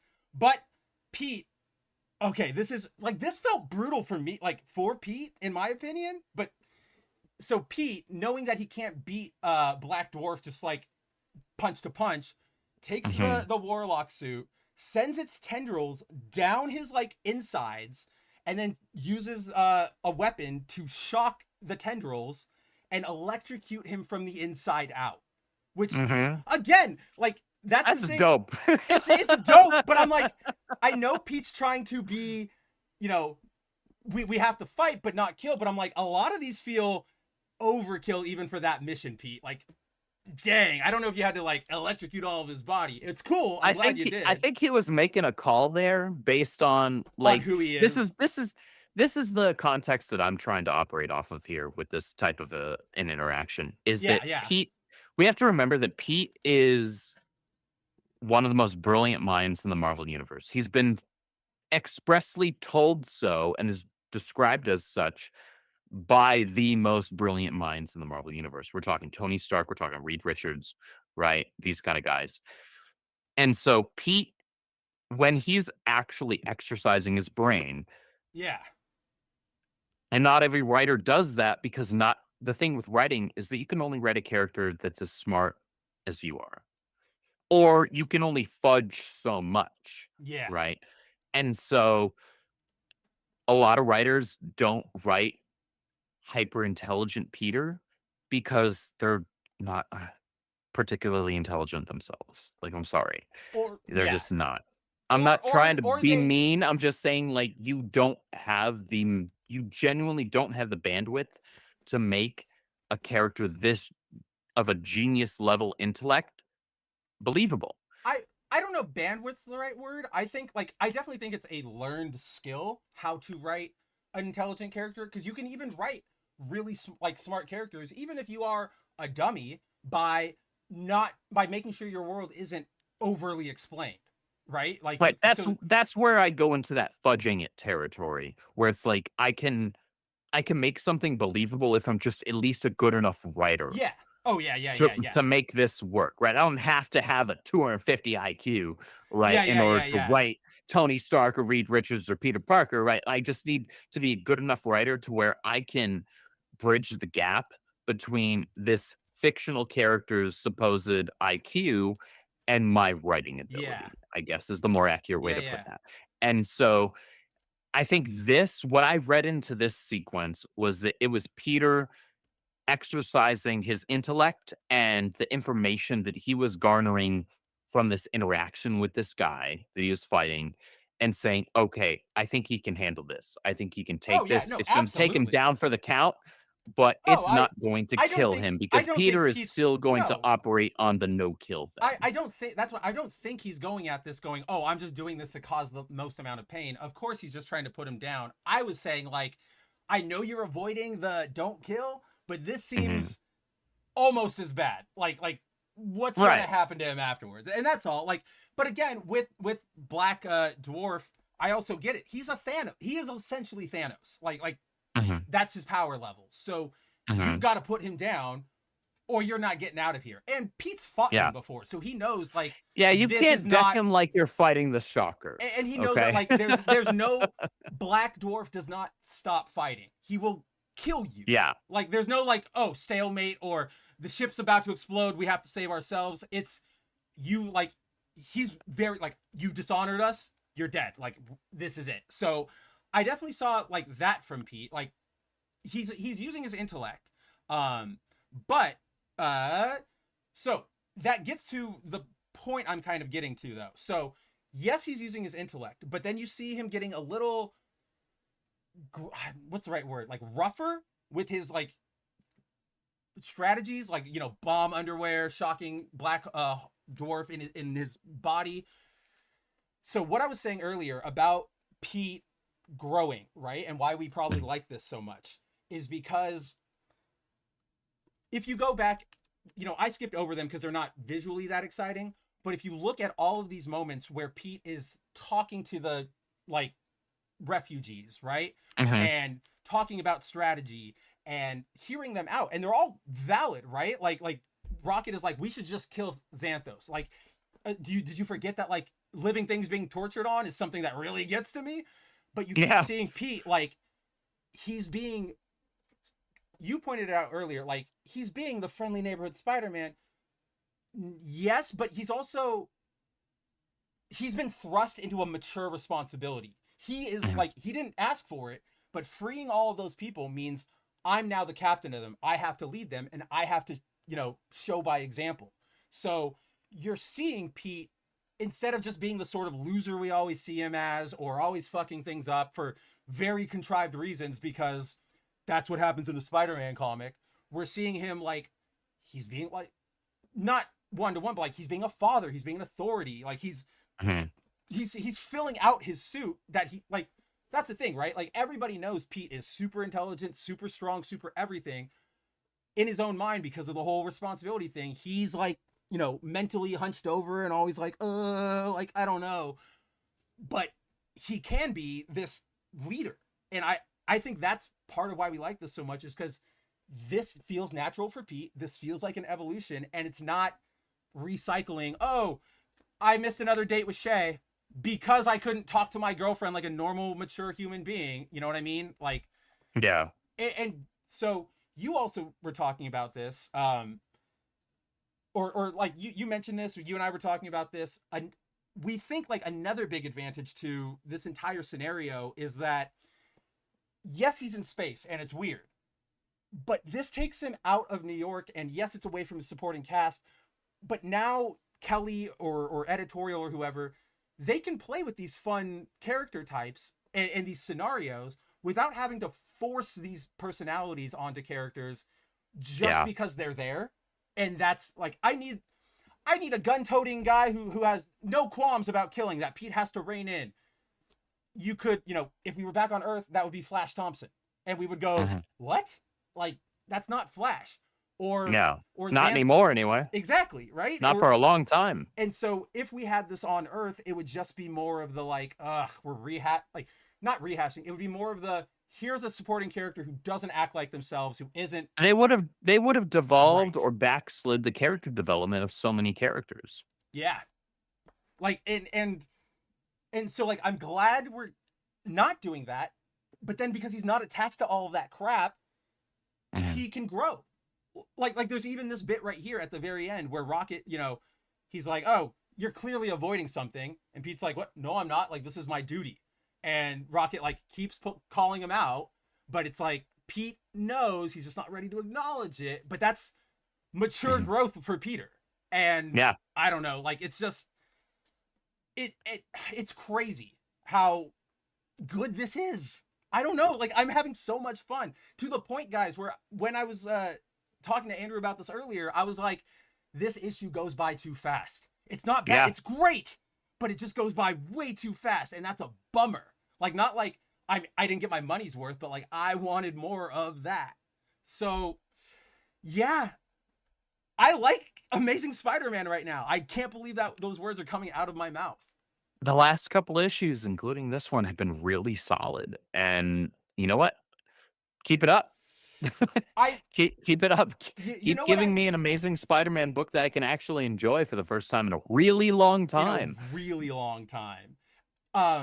was it? I was gonna say one or two more things. First of all, I want to point this out to our viewers because I pointed this out to you, and I just think this is pretty fucking hilarious. This book and Venom, that we'll probably talk about next, are the only two books so far to acknowledge that Imperial has happened, that are not like related to the Imperial book. And it's like your friendly neighborhood, like strictly New York hero is the one dealing with the Imperial fallout. What? It's not bad. It's just like curious, like, how did that one work out? One of the only few that are even referencing it like tangentially. Well, like, right? Yeah, tangentially. I mean, they do it directly, but yeah, like Andrew said, like even tangentially, it's only Spider-Man and it's only Venom. Like Venom clearly is referencing it like directly, whereas this one is like it's like somewhere in between. Rocket say like straight up something about like everything exploded and that's why I'm here? Like that's how I got captured. I thought that he did. I just felt like that was slightly less direct. Oh yeah. Whereas 100%, in Venom, 100% in Venom, new Creebro, who is cool and he's awesome. And I liked him. Like he very clearly was referencing Imperial, or like by name rather, because like they're both referencing it, but like that is like, oh, this is. It almost feels it was like unmistakable. It was direct. From Imperial. Like, yeah. If I hadn't been reading Imperial, I would go, oh, this guy, like, this feels like it was probably the last page of the last issue of Imperial or somewhere in there. Right? You know how like when crossovers end and they always have like the last 4 pages where they're like wrapping up and you see like previews of kind of like where everything is now. Like that's kind of what I would expect, right? Like one panel of him, like we saw a ship take off, no idea where it's going, but we'll deal with that later. And then boom, it's him, but he's not. But yes, this, I don't know, man. I really love this book. I really love Pepe. I'm torn here, Andrew. Like, hear me out. Like, I just want to get your opinion on this because on the topic of it being like too short, which it's still a full-length book. It's just it's a quick story because it's just a lot of fighting. If you remember, or like we know, it happens fast, that they're splitting stories right now. And the original pitch was like half the book's going to be Space Spidey, half the book is going to be Earth, Ben, Norman, with, Pepe and JR taking the respective parts. Which now leads me to believe that it's just going to be in every other issue. And I think that's what it's doing now. Because 2 issues ago, we did have the actual 50-50 split. And then last issue was just the Earth Norman stuff. And now this issue is just the Space Peter stuff. Right. So pacing wise, that might end up actually working out better. So it doesn't feel like we're getting half of an issue for Mm-hmm. each of them. That might have been an editorial call where they're like, instead of it feeling like we're getting half of an issue of the Earth stuff and then half of an issue of space stuff, they're like, okay, let's give Yeah. them a whole issue of this and then a whole issue of that, and it's just going to trade back and forth. We'll see how it plays out in the end. Yeah. But I think both of us actually mostly enjoyed last issue We with the Norman did. stuff, right? And then like this issue as well. So I think at least if we're just going to take at face value these past two issues, including Yeah. this one, into account, that was the right call. I As definitely opposed to think, because yeah. I look at this and I'm like, man, because I'm with you. I was like, man, I wanted more. Like this was a good issue, but I wanted more. It went by so fast. If this had been a 50-50 split issue, I feel like we would have been like, man, I feel like I got nothing out of this issue. I think you're probably right. I wasn't even considering that. You went on like a different angle that I was going to ask you, but like that's really eye-opening to me. I was just going to ask, like, do you think this would have felt less rushed to us if it had a second story to it? Like maybe that was just the pacing thing. Like maybe not. I don't know. Like Because what I suspect is yeah, yeah, that the issues are being written as their normal whatever 24 yeah, page yeah. scripts, right? And so if they had just split that in half and we gotten a 12 page, like I'd look at this and been like, well, it's the back half of that where everything happens. And so it have felt I like was actually nothing thinking happened. I was thinking that too. I was like, if they split it, we would have had last issue would have been Peter talking to everybody and like getting them Yeah. ready to like what do we do next? Like what do we do with Xanthos? And then this issue would have been this fight. But now that I'm thinking about it with everything you laid out, it's like, yeah, having it interspersed here is way more satisfying and way more conductive to like the story and to the characters than if it was just here's that part and now here's that part. Mhm. I think I think you're totally right. Yeah. But yeah, that's all I really had for all that I had for amazing. Do you have Yeah. anything to add? What do you got? No, man, this was a good issue. This was fun. Like it had characters who are I think brand new. Like Yeah, what we were talking this like warrior priestess type chick who's like a little on the buffer side, but she's not ultimate she's not Marvel She-Hulk well, I was gonna say, size. first of all, that's a good like muscle woman, but I was thinking the Jason She's well Aaron, written, that's well, for like sure. the Jason Aaron She-Hulk, because like Right, yeah. Ultimate She-Hulk still looks feminine. Like credit to Camp and what's A his name? little Like bit. for where She's she's still a Hulk, but she's yeah, still like she's she's like got like somewhere rounder, like she's somewhere in between. You're right. She's not that Jason Aaron and that's what I deal. was thinking of. But, like, she's still when I and maybe I'm just a product of how I grew up. Like, when I think She-Hulk, I have a very specific vision in mind, and I don't need Ultimate She-Hulk to look exactly like that, but what we currently have is very well written, and that's what makes character interesting, and so I'm okay with it. However, with this character, it strikes this really great balance of, like, being that very clearly intended to be, like, strong powerhouse female like warrior type character archetype, but she feels more like the in the classic sense like a D&D female barbarian that is still like interesting and kind of fun. She reminds me of the D&D movie The Honor Among Thieves that came out a couple of years ago.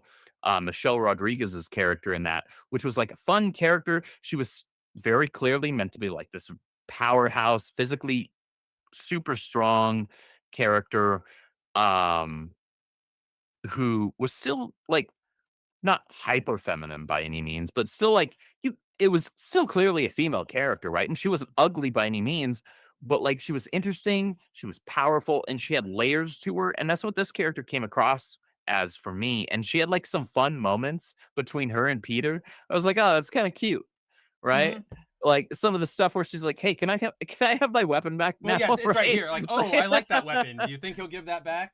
Like, Right. That was fun stuff to me. I was like, "Oh man, that's the kind of stuff I can imagine happening in a fun D&D campaign." well, because that's the thing about like what I was saying with like what how Pete's growing is and her character is Pete's the leader, and in the like Marvel Now style of writing, you would have the buff woman, like warrior, doing her own thing, and like, you know, I sliced them in half, and then not just going like, yeah, I did it, so what? Like not really caring, always being right, even if they weren't. Like Yeah. the characters and the story and setting would like make her right. And this, like, You're that's bland, quote unquote, girl boss. yeah, and that's as just opposed to just a boring. strong, like in the physical and metaphysical sense, Well, because like, female character. well, like, because here, if you had her show up as like, I'm an elite warrior, look at me doing all this, we would all go, how? We know like the Yeah. Marvel Pantheon. Like, wouldn't you have shown up somewhere before? Yeah, you're not impressing anybody. I'm a Right. fan of Rogue and Jean But and then- Storm. But Like, then you have her here going like, I'm going to attack, and then like still going like, Pete takes the weapon and says like, don't, and she goes like, oh, okay, I don't get it, but okay. Like, she's still listening to her leader instead of just like being completely defiant for and no she was reason. even the one who like in one of the like there were like pseudo flashback scenes where she was like, so does this mean you're like our leader or like our team leader, right? And Pete in character is like I'm not trying to like be the boss of y'all, but like I'm just trying to do the right thing here, right? And so you Yeah. had this really good and organic meeting of the minds, and you have just genuine, they felt like natural personalities, Yeah. right? And so like that's good writing. But, and again, we get that because we're not trying to apply these to characters we know act completely differently, right? Like, so space works. I don't know what else to say past that. Like, space works for you, Spidey. Like, it's a good look on you. I'm excited to see what comes next. I am a little bummed with next issue. It'll be JR again, because like last issue was Ed McGuinness. I know he was a guest artist, but come on, it was Ed. Like, that was incredible. So either way, you've got me on board, Kelly. Like, at least for this one, sure. at least for this stuff. I no idea how anything's gonna play out on Earth. Might be cool. That's gonna be a question mark. I'm So far, so good. genuinely curious to see how it plays out on Earth with Norman and all that, and with Ben, if they keep like trying to balance the Ben and Norman angle. That could be really interesting, but we'll see. I mean, to what you were saying earlier about like, keep us like, don't do the cliche things. Yeah, keep me guessing. Well, I'm really invested in that little bit that we got out of Ben where when he met Felicia, right? And he's like, I don't care, leave me the hell alone. But if it really boils down to it, you can call me, right? Like, I like that because I think at his heart he knows that like that's what Peter would say. Well, I think it's different than that. I think in his heart he's still Peter. It's not. Do I do what he's not trying to go?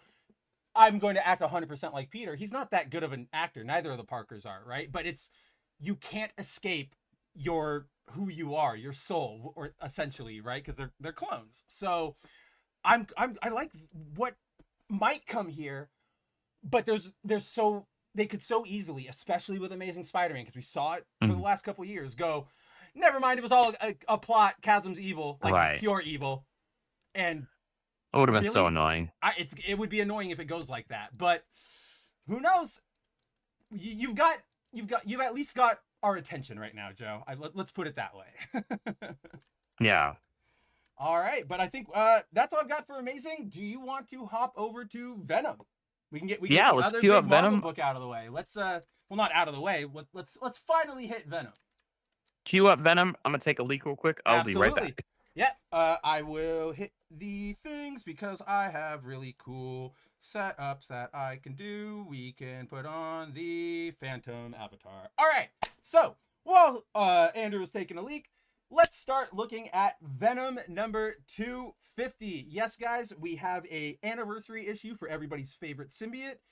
We are coming off of all new Venom, which I believe is now ending, or it's becoming Venom again. MJ is still staying on. But the big thing with this issue, as you can tell by the cover, is issue 250, after everything we've gone through with the Venom War and Dylan and everything, Knull, the original King in Black, is back. If you guys don't remember, he was defeated in the King in Black event by Eddie, who was, cosmically powered, you know, king of the symbiotes. I don't want to say it got ridiculous. It got heavy metal in kind of a fun way. I know a lot of people are torn on the direction Donny Cates took the Venom character, or like what Venom can do, mostly in the sense of like all the dragon stuff and the swords and the metal stuff. I'm not the biggest fan of that, but I still can't lie. Like when I see a Venom with a giant glowing axe and a giant glowing spider symbol driving it into Knull, it looks pretty dang cool. But with Venom 250, obviously, Knull is back, but there's a different driver in the seat of Venom. As we all know, the current host of Venom is none other than Mary Jane Watson. But before we even tune in to our girl Friday, we open with what Andrew and I was talking about, which is, so this issue is composed of sort of like an A story and a B story. The A story here is hot off of the we're introduced in the very first page here to a Skrull agent. He is recording a like mission log to tell everybody that I just made a discovery that you all need to know about. There's a cult of Knull and it's growing. Let me tell you about it. So I'm going to skip the MJ stuff for now just to go through his story, and then we'll go back for MJ.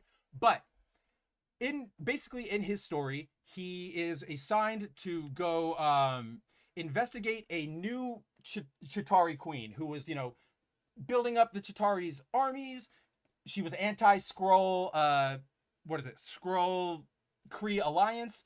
So basically a big disruption to the Imperial Council. He's sent in to find out what is going on. What are they doing? Especially because the Chitauri they're building up in power, but they're not doing anything. They're just amassing troops and building up.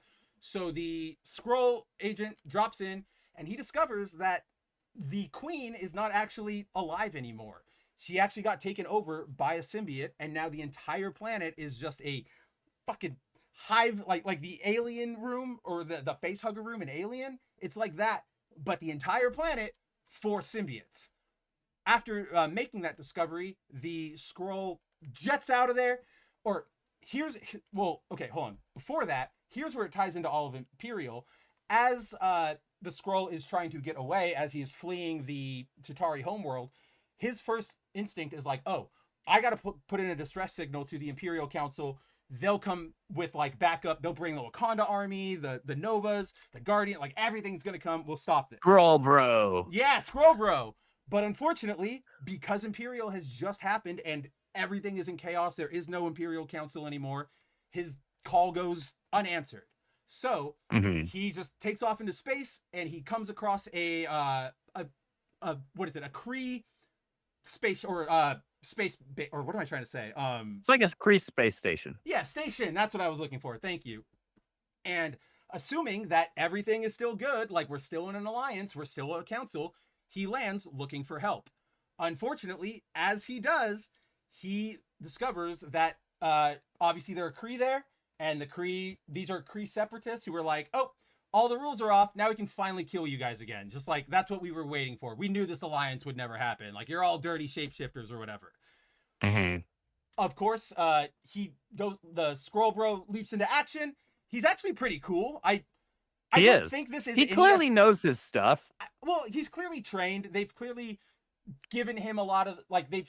What I noticed from this is that we've seen, like, the Super Skrull, but we've never seen a Skrull do things like this, like use generate a shield. They didn't start doing that until Secret Invasion. So I'm like, oh, wow. You're remembering that they developed, like, that kind of tech, and you're... yeah, just like remembering it exists and using it again. So I really like that because, yeah, he turns his hand into a shield. How do I set this up? So the Kree bro, or the Skrull bro, fights off his Kree attackers. The Kree go, oh, sucks to be you, because we actually have symbiotes. They suit up. He realizes, like, oh, I'm like, what am I gonna do here? Like, how do I get out of this? It's also really cool because we get different fight.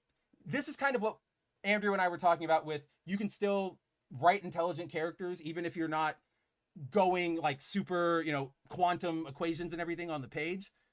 We have the symbiotes versus the Skrulls, And Yeah. the scroll is fighting them, and he's using his shape shifting, and he's getting around him, and he kind of just like taunts them at one point and goes, "That's the difference. Like symbiotes can only stay in one shape. We can do like we can go into any of them." And I'm like, see, that's smart. That's using the like rules and That's very, leveraging the rules and existing lore of the world. yeah, to like make sense in a cool way, honestly. Like I even like he's like, I'm trained in 11 different scroll martial arts. I'm just like, all right, calm down, Mr. like TikTok like warrior guy. But still, I still believe it. But with that, we the Kree-bro says, you know what? I'm out of here. He blows up the space station with the Kree soldiers inside. The Kree inside. He continues making his way to Earth because we learn that his message is actually intended directly for Venom. Because the last he had heard of anything, Venom was still the King in Black. He had beaten Knull. He had tamed everything. Like, reborn. He had been on the Space Knights before. I was so surprised by that. Like that mention, I was like, "Oh shit, Space Knights mention." I was like, it wasn't a great time, but it was still a time. No, it wasn't the best. Yeah, and I'm like, it wasn't my favorite. But it's still like cards are dealt. It we still can't happened. Just ignore it. Yeah, exactly. So I was like, oh, and in lore, like being a Space Knight is like a big thing of honor, right? So I was like, oh, that's cool. That's how we like it. Then, much to his dismay, he learns that one of the ships he took off in from the base had a symbiote in it because, of course, it did. And it unfortunately starts devouring him as he makes his way to Earth. And we'll check in with him in a little bit because now let's go over to our B plot, which is after the events of everything that's been going on in All New Venom with rescuing Toxin and Sleeper and Dylan and all that stuff. We just check back in on MJ. And I will say that like this issue feels like it's trying really hard to be a new pickup point because it doesn't actually reference anything from the past arc. Not really directly, beyond the whole like are we still fighting thing between Venom and MJ, like beyond that, and then like a very, very vague and loose thing between Venom and Madame Mask. It's like we're not talking about any of the events of the last arc here. And like to clarify what Andrew's saying, like things get mentioned a lot. Like we still see Paul and he's still broken up with MJ and he's looking for an apartment. But it's those things where like you can get enough from the visual cues, from how they're talking to each other. Like you don't need it spelled out. We don't need everybody sitting down and going like, remember when we broke up, Paul? Like, so I think you're right. I think it is a big jump in issue. I mean, I can see that too with Knull being kind of like the last like big like Venom thing that everybody, like all the divorced dads got their like got excited for, and they're going, okay, it's Knull again. We know people are gonna like Knull. Let's bring him, like let's put our best foot forward. And I think I'll also say that I actually historically love Todd Knox's work. A lot of the panels, not all, but a good number of the panels in this issue fell a little flat for me. Now, okay, so I was going to highlight that out in service of that whole goal of like bringing people in. I did notice that like Carlos Gomez is not drawing this issue, which he's an artist on All New Venom, and it felt like a major step backwards with a lot of the panels. But the two artists they got for this are big ones, right? Three artists, because it's Todd Nauk who did Young Justice, all that stuff. Yeah, and it's amazing. His work on Young Justice is amazing. Yeah, we talk about him all the time. He's good. Then it's also Rachel and Terry Dodson, who they're fantastic as well. Todd only did the scroll stuff. All of this Venom stuff was Terry and Rachel. So are you talking about Was it Venom? Really? Yeah. And that's Hold on. Thing stops. Wait, I still have your Phantom up. I gotta bring you back. Whoops. Anyway, but yes, this is I am blown away right now because I was actually attributing maybe most of the stuff that I was like, wow, that feels a little weak. Now I feel bad. I was attributing that to Todd, maybe like fast drafting stuff. Right. most of the stuff then that I didn't care for was actually the Dodsons? It's actually the Dodsons. How is that possible? Because their cover work is And incredible. this is something I wanted to bring up to you, right? Because we love the Dodsons. Like their cover art is fantastic. I'm It's sure beautiful. I'm pretty sure I have oh no, it's not an issue. They just did a black cat drawing for the Magic set, for the Spider-Man Magic set. And Yeah. it's incredible. Like cuz it's a premiere piece, if you will, right? Like it's a pin-up piece or like a single piece. Yeah. That is something I have noticed, is that sometimes the Dodsons don't do great sequential art. I don't know what it is, but I think this is also like there's something about the inking that went wrong here. And that's what's weird to me, because like there is no inker. Like it is Rachel and Terry, but the inks make everything feel so hard instead of like soft and roundish as they're want to do, you know? And None of these sequentials, because I read the credits page and I was like, oh, it's Todd Knock and the Dodsons oh, doing the interiors. it's actually just Terry? Maybe that's Okay. it. Maybe that's it. Well, because at no point in this book was I like, oh, that's Terry Dodson art. At no point. Not even with MJ? No. Really? Because No. that's what got me, is that I turned this page and I was like, well, first we got this one and I was like, it's okay. Like it's clearly not Gomez, but it's not that dynamic, but whatever, we're here. And then I went over and I was like, oh, that is very clearly a Dodson MJ. Like there is no doubt. And that made me go, wait a minute, it's not I Gomez? mean, it was less. It was certainly less Todd Knock than I the rest of the book was. But I didn't look at that MJ piece and be like, that's a Terry Dodson Oh, MJ. I right clocked there. it immediately. I was just like, Okay. you Well, draw, you had a like- better read on it than I did then. But yeah, so then I was like, oh, who drew this? And that's when I was like, it's not Gomez. But to your point, yeah, let's be real about it. The Venom stuff or the MJ stuff wasn't great looking, especially for It wasn't to the Terry quality and that I usually Terry, yeah. expect out of them. Well, I think when I went back in this credit page, that's what I was pointing out. It's only Terry. It's not Rachel. So I think that might be a big thing that I don't know exactly how they break down their process. I know they share a lot of the duties, but I think that might have been like the touch right there. Like Maybe, you needed maybe. Rachel there to line it better, because that's something I noticed too. Like I'm gonna zoom in here. Just Yeah, on, because like, even that like opening Venom piece, I was like, man, this looks weird. and like look at how like choppy the like inking is on the edges. It Like I felt associate wrong to me. Dodson art with clean. Right. Yes, Like, exactly. Every single Dodson cover that I own or have seen is just super clean and refined. It may not be the most hyper detailed thing on the planet, No. but it is crisp. It is clean. The lines are absolutely clean, and it's a beautiful piece. But the lines in this issue are so they're rough. Exactly.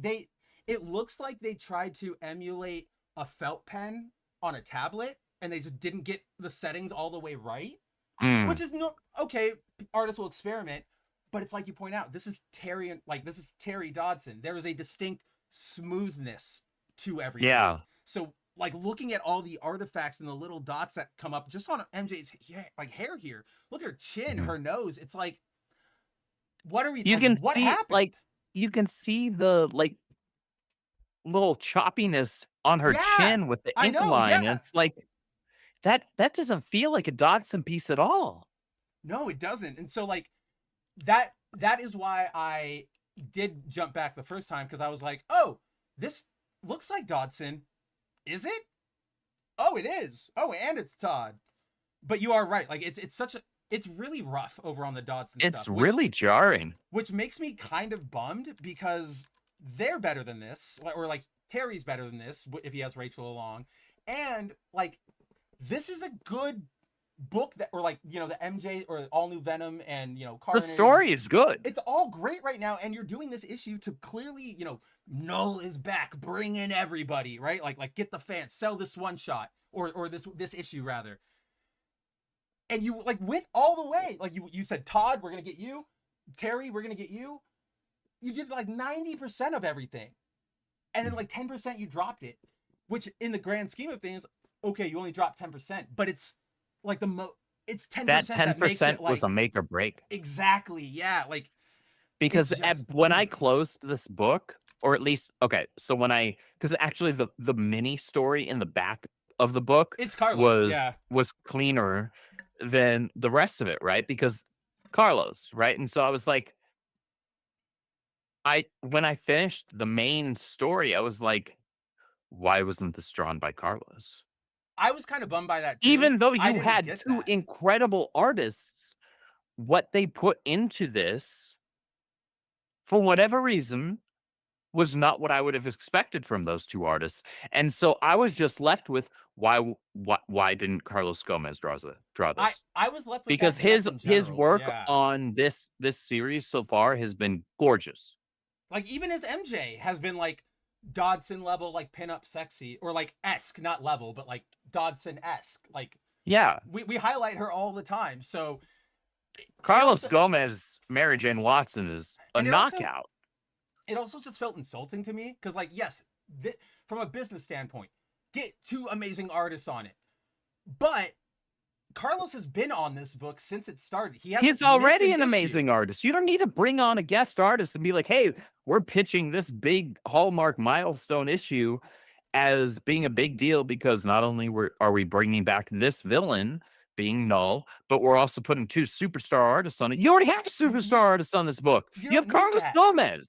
And like the other thing, the Dodsons do not have like, they're not definitive artists or like major they're not definitive to any of these characters. artists. Well, I mean, like specifically to these characters, right? Like, yeah, if this was a Black Cat book, I would go Dodson's, you know, put them on it because they do a bunch of Black Cat covers. They've given her kind of. But even then, just have them as a variant cover artist because their covers are what they're known for. Their interiors are not, and this book really screams that. But what I'm saying is like, yes, they're not like their interiors aren't great, but sometimes you bring back an artist or a writer who maybe didn't do like the greatest stuff, but they were influential, right? They introduced Venom's spider symbol, or they gave Ben his blonde, something like that. Like those are just random. Those aren't real. Those are just examples. But you bring them back for that, right? That's what I'm saying is like Terry and Rachel have no association with Venom, with MJ, like, or like, I mean, I'm sure they've drawn him, but like they're not like they're not in that definition.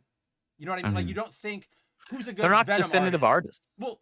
Well, specifically for the characters is what I'm trying to get at. Because like, yes, I'm still with you on the whole point of like their interiors are just bad, but in that spirit of like, you know, celebrating comics and cultures and the creators and stuff. Like, sure, you sometimes you can have people back. You can have an artist that's like, hey, they had a you know, they had a significant presence on a definitive run of a character.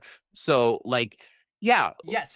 But when I think of that with Venom, I think it's not like Ryan Stegman. That's what I'm saying, exactly. Or I think, you know, Todd McFarlane. I think like there are certain artists that I associate with the character, and even now, most recently, Carlos Gomez.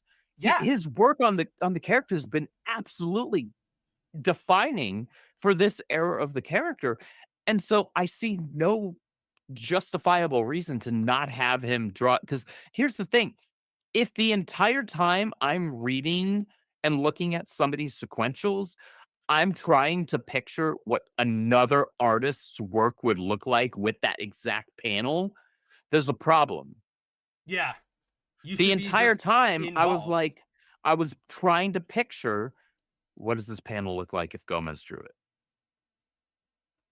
And that's sad because again, the artist like Todd Knock, man, like I've got my first 3 omnibus volumes of Young Justice over here. Todd Knock only did all the scroll stuff, which is actually amazing looking. Like, and that stuff was clean. That stuff was solid. And but the Dodson stuff here with the actual Venom storyline bad. Was just like, what?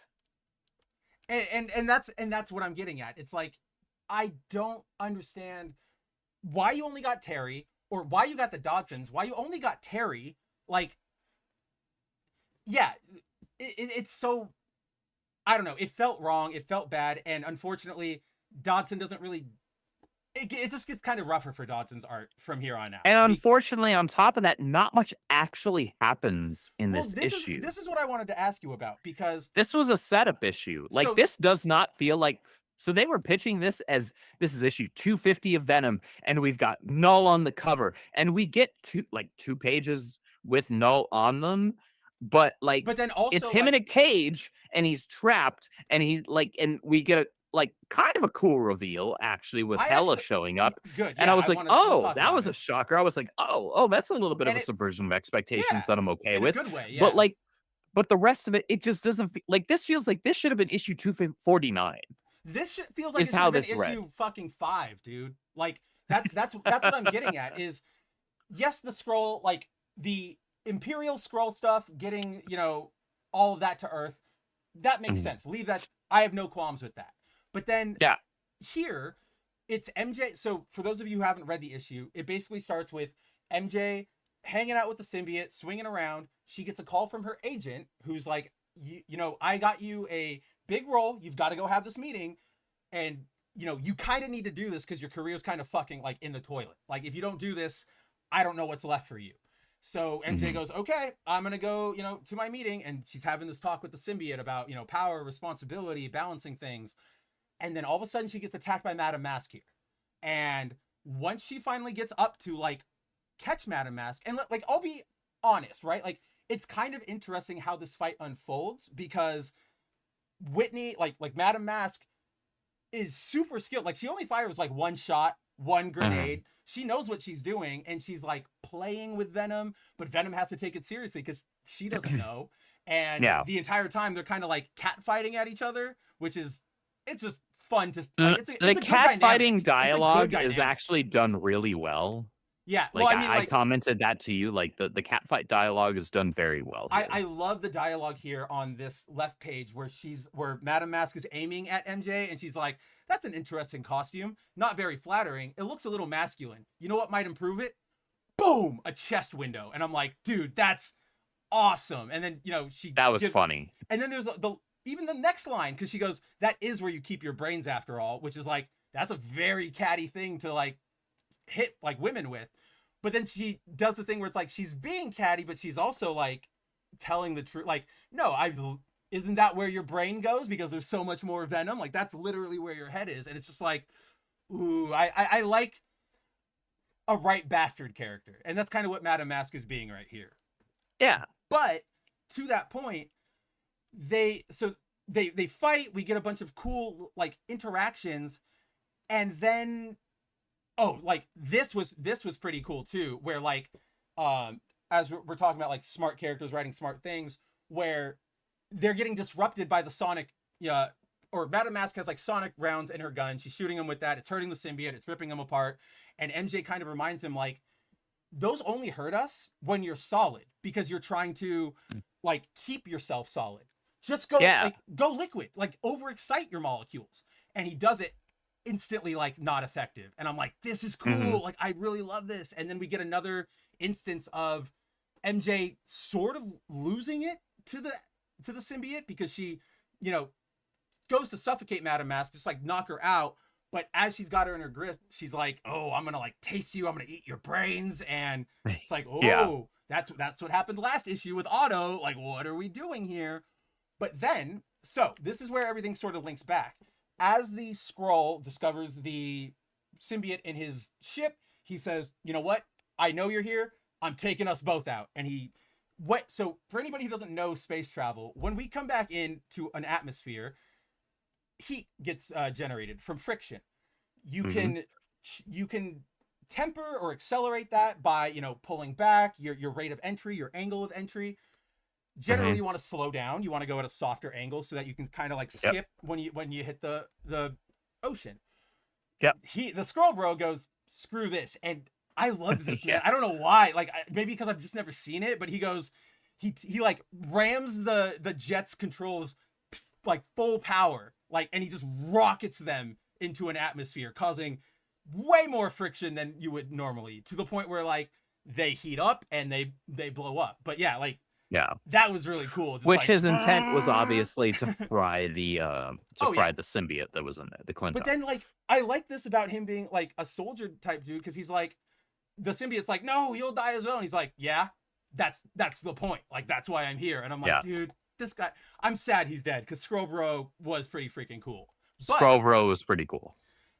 as Madam Mask and MJ are fighting, Scrobro's ship explodes in the atmosphere. MJ notices it and, you know, rushes into action to take care of it. And Madam Mask just leaves and says like, okay, maybe I don't blow your cover just yet, because she knows it's MJ.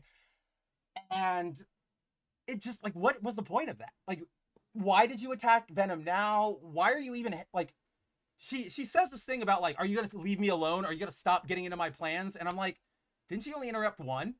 Yeah, She she literally only only interrupted one thing. So like, I like this idea of them being rivals, if you will, or like enemies.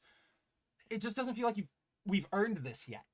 Like Yeah, it doesn't there feel was no like this reason for that. interaction specifically was earned. I feel like there was one or two more interactions that needed to happen in between the last one and this one, because I feel like there could be a genuinely good dynamic and fun dynamic between MJ Venom and Madam Mask, because Oh, like 100%. that cat fightness of that scene was actually well written. That was fun. That was Yeah, like, that was man, great. like she is not pulling her punches there. Like she is digging at her hard. Dude, just like, But like, look at this. What is that? man, Or then like, look at this. And I only just noticed them because like I'm staring at the page while we're talking, but it's like, what is that? this sucks. art, it's not the business, man, and that makes me sad, because I know. Barry Dodson covers are some of my favorite cover variants that I see. This wasn't it. It just This really wasn't wasn't. it. At least the story was still fun. Well, like and I'm looking forward to seeing what comes next. So, But like, like, the man, that art was story- distracting. Yeah, like again, like that interaction is fun and it's a good fight, but there's no reason for it to happen. There's no resolution. Yeah. It doesn't make sense. It just feels like it's kind of plopped in there. I was just gonna say, like, they just threw it in there. So It was like, hey, what is MJ Venom doing Yup. while this thing, like Kree is crashing? Like, Which, you know- that's as far as they thought about it. But, and you know what like weirds me out about this is Knull, right? Like that's what this entire issue is. It's Knull's coming back. Knull's here. No. Why? Like, okay, if you're doing this to sort of reintroduce everybody to the setting, right? Because maybe you haven't read Venom in a while. We got to reintroduce that it's MJ. Okay, so you got Paul and you got Dylan and you got MJ. We don't talk about Rick. We don't talk about Flash. We don't talk about Sleeper. Yeah, Toxin, that's why or, I like, said it feels like that they completely like soft reset the run, because we don't really Yeah. discuss or like reference or acknowledge almost anything that happened in the prior several issues, which is like, which is weird because Yeah. a lot of really interesting stuff happened in the last several issues. well, I would love to imagine that if you've got a symbiote coming into the atmosphere and it blows up and it's, you know, it's still connected to the Knull hive mind or whatever. This is where you have like a big splash page where the ship blows up and then all the symbiote guys are like, what's going, like, what was that? Like, I felt a disturbance in the force, right? Like Sleeper, like cocks his little kitty head Right. because they're like, something is happening. But no, we don't even get a resolution to all of it because the Kree bro is communicating or recording that message for MJ and Venom, and he crashes, and then he loses it, and it's just debris here, and so it's like, okay, nothing really happened in the MJ portion of this issue outside of she saw the spaceship. Like that's really all we got out of it, and it's kind of after everything we got from the run, from All New, from Carlos, it's just, and this is still Al, so I have to imagine It is, this was probably a moment of editorial, like, I was gonna say, you've got to 'cause- do this thing here. What was it? Venom and Hulk got looped in under Nick Spencer. Yep. Isn't that correct? They're in the office now. Yeah. Wait. Sorry, I had a big dog. Decide to Puppy. say that. But yeah, it just felt like a lot more should have happened here. And the stuff that did happen felt out of place, which is unfortunate because I was you can attest, I was super jazzed for this issue when there was a You were. issue 250, Knull is coming back. I'm like, oh You shoot, were like, like I'm excited for Knull. I am jazzed for Knull because I'm one of those people like I really like the King in Black stuff. I Yeah. really like the whole like expansion of the symbiote lore and all that stuff. Like And the I'm here dragon for it. Like stuff, I think, yeah.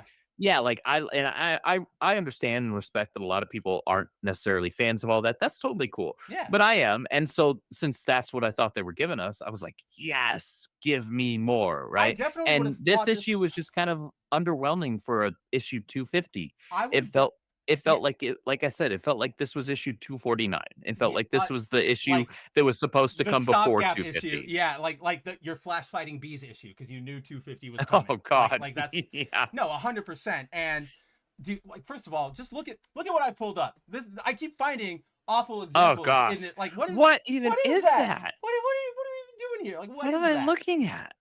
But Like, look, artists will all the time, like, if there's a pulled back shot, you don't need to go as hyper detailed. That is but commonplace. That is totally fine. But I don't know even what I'm looking at here. you're looking at two different web strands too. Look, like one is drawn with like the fire retardant webbing that they make out of the symbiote DNA, and then the other is just a line.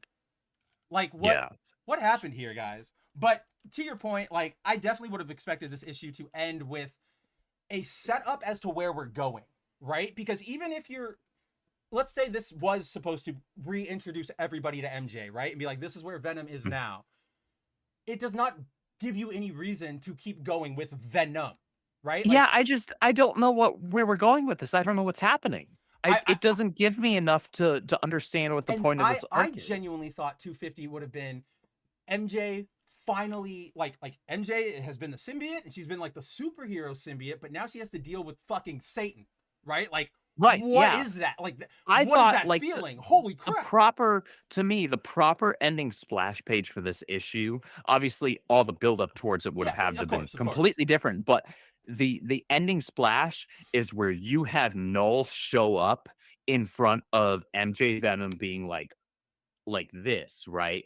And you have Knull there with all black, and you're like, shit, right? Or Like MJ has no concept whatsoever. Like you could even have an inset panel there where it's like that like well, mental realm where the yeah, host and the you have to have the symbiote symbiote tell her can like yeah, like where MJ is like, what am I looking at right now? And Venom is just like, oh man, right? what about this? Like on that note, like Knull is making his way to Earth, and as he's like, let's say he gets to Mars, right? And so we start feeling his effect, and let's say out of nowhere, toxin, anti-venom, any symbiote thing starts like zombie. Like remember in the Power Rangers movie when they activated the Ivan ooze and all the parents just like started like walking to like the construction site, like that. Yeah. And so you have everybody going there, and whether I don't know, I haven't thought this, like I don't know if MJ will be affected by it. Like she'll either get like the symbiote will get controlled and it'll go with them, or she'll like swing with them, be like, what the hell is happening? And maybe Venom doesn't know either because they're slightly disconnected from the King in Black because of the whole I am the King in Black. And so you get to that moment where you've got like the 7 or however many symbiote people there are nowadays, and they're all just kind of like staring up at the sky with like big wide eyes or whatever, and MJ's like, what the hell is going, like what is this? And then you get that inset where it's like oh my god, and she sees that little like symbiote kid like shivering or like maybe even like skeletal because he's so afraid, and she's like, what? He's like, and then you have that page turn. You just have like, one word, no. That's the page turn. That's You have the symbiote being like, you don't understand. Last time it was here, like, I don't know if we can survive this. And she goes, what? Flip, no. And it's him like descending from space. Like, I'm fucking back, baby. That's how I would have expected it to end. Yeah. And this did not feel like a buildup to a villain on the level of Knull. And even to that point, so those are the main stories. That's how we're setting up, I guess, the next chapter of Venom. But in terms of the Knull of it all, like Andrew said, he actually only appears here at the very, very, very end, and he appears in a cage. And not even on Earth, yeah. And yes, we don't even know, like, is this hell? Is this space? Like, we literally don't know where this is. But we learned that he has been caged because when he was revived, this person used magic and it instantly locked him up to take his power from him. And it's Hela, the Queen in Black. And I gotta be like, I actually think this is kind of what we were saying before. Like, okay, I wanted to see Knull. I wanted Knull to be back and be the villain. This is something I could get behind if you guys do it right. I still want Knull to eventually break out and, like, there's a fucking brawl between those two. I want Knull to be ultimately the big bad, but I'm cool with Hela being like the pseudo big bad here. Yeah. Where she thinks she's all that, and like give her some really cool badass moments. Yeah. But then like have that moment where Knull truly reveals himself and Hela has that like I'm out I'm a god and I am out of my depth type of a moment, right? Like to just really kind of power scale there. Maybe even kill her. Because again, she'll come back eventually. But that might be what you have to do. Like just that moment of like, oh. Like right. Knull, I mean, like, holy look, shit. we've seen Knull kill Sentry, okay? Like like it was nobody's business. Yeah, like right. But I will say, I know a lot of people are going to be like, oh, Marvel's, doing whatever. They're putting in a female, but this one makes sense. Like this works. This is an established. This did not come across as like some ham-fisted. I didn't feel that, but I saw at no people, point. and I'm like, how? At no point did this feel like some ham-fisted, we're inserting a female character thing here. It just was. It felt like a surprise. Like, oh, okay, so this is a twist. Where are they going to go with it? Like that. That's all I thought. Like my reaction was clearly Marvel Rivals is having an influence. Well, I was going to say because literally she has a Queen in Black skin in Marvel Rivals, right? Getting a bunch of attention. So, and that was that was like the last season plot was her taking over Knull's stuff. So that was my thought, but I was still like, this still works. Like, it absolutely still works. Like, it's not like this character came out of nowhere and was some no-name female character up until this point. No, this is Hela. This is okay. Hela. This. She's actually a big deal, right? This is the business. Like she should not have been wasted on just one movie and like a third of that gosh, movie. that was such a waste. Well, okay, I will not go on a Thor Ragnarok rant. Oh, I thought you were gonna go on a thing movie. about like. I don't want to say like that was bad. I'm like, what? No, like Hela was awesome in that movie. Like she was great. And, like she was one of the few redeeming qualities of that movie because that movie is otherwise absolute dog water. I know we're not going on a rant, but I have to admit this to you while I have you. The other night I pulled up Ragnarok for some LA Comic-Con is hosting an AI Stan Lee. Willingly? Because it was for work because LA Comic-Con has they're doing an AI like meet and greet with Stan Lee. It's fucking awful. It's disgusting. That's a horror. Wow. It's terrifying. But in writing that article, I had to go get images of him, and it's easy. You know what's easy? Go to the MCU, get his cameos, and his cameo in Ragnarok is one of the better better visuals because it's like all him. It's clearly his face. So I got that, when he's cutting Thor's hair, like right before the gladiatorial arena. So I went and I got that screenshot, and then like I hit play because it was just like, oh, I'll get back to this in a second and close it out. And then it just kept going because like, whatever, it's on in the background. For like every time you and I talk about Ragnarok, I know that I always go like, it's not great, but I enjoy it. Like, it's Taika, like he's restrained. He's not all Taika yet. I have to like, no, dude, I'm wrong. Like, that movie is way unbearable. Like the dialogue in there, holy, it's awful. Like, man, I was wrong. Like I definitely had not seen that movie in a long time because dude, that movie makes me mad because I'm one of the people who loves not only the first Thor, but I love the second one as well. I like him as Thor, like minus like virtually any of the stuff with Jane, because she kind of sucks in that second movie. Yeah.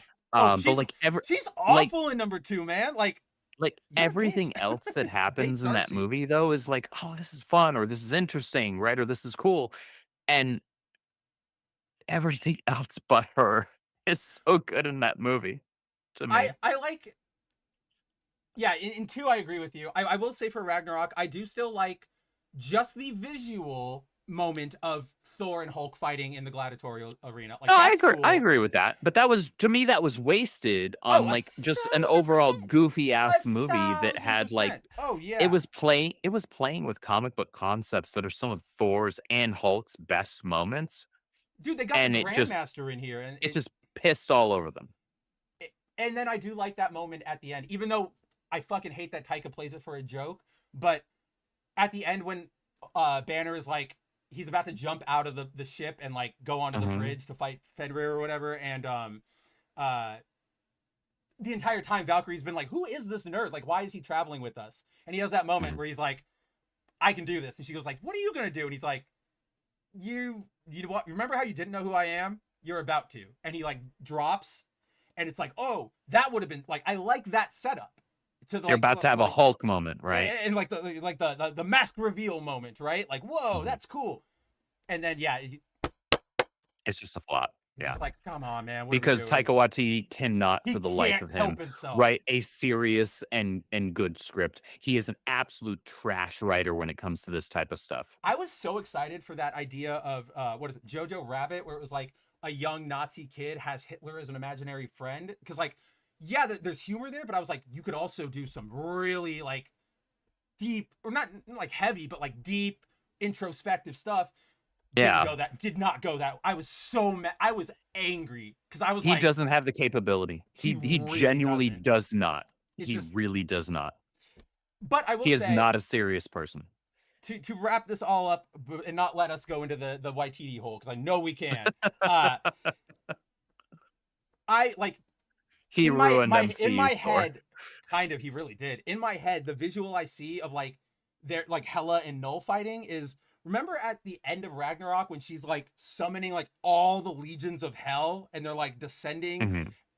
Have a moment like that, and then Knull's summoning like the symbiote wave, and it's just this massive black like, Mhm. clashing. Like, do something like that, because you're both like generals of armies of non-living things. That's exactly what comic books are made for. You guys got this. Absolutely.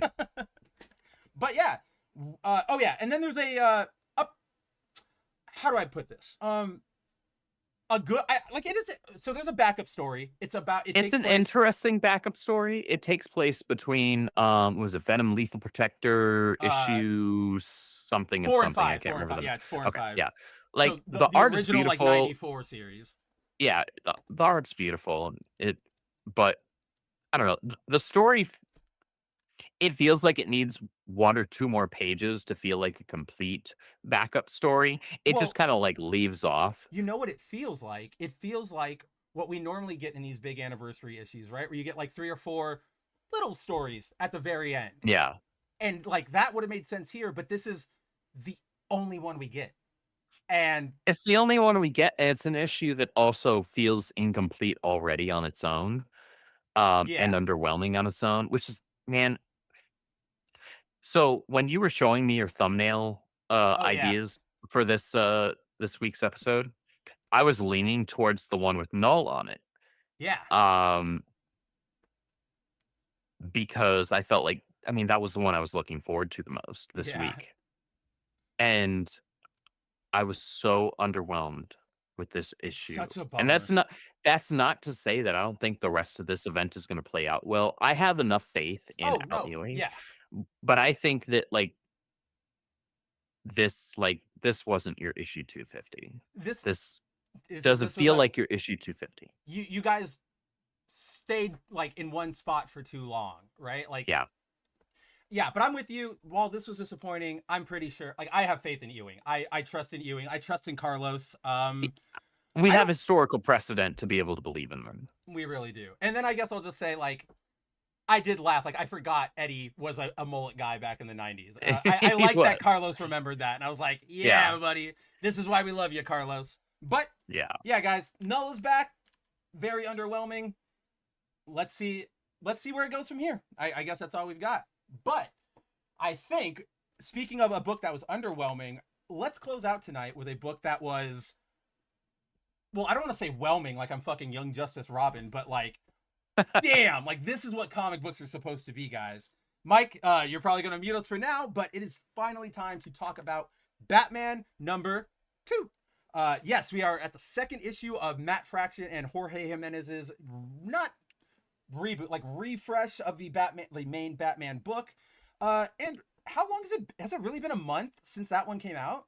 Or are they upping the production schedule? Because I felt like this one dropped really fast. I did not I think this expect to have a was Batman. 2 weeks ago. Okay, cool. Because I was like, that I didn't expect to have this in my pull list yet. But, Yeah, I feel like this was 2 weeks ago. But guys, like this book is, I don't even know what to say. Like I feel like I could keep hyping it up, and even that wouldn't be enough. Like this book, And that's even with an issue that, like, truth be told, not a lot actually happens, nothing but the happens. character work is really good.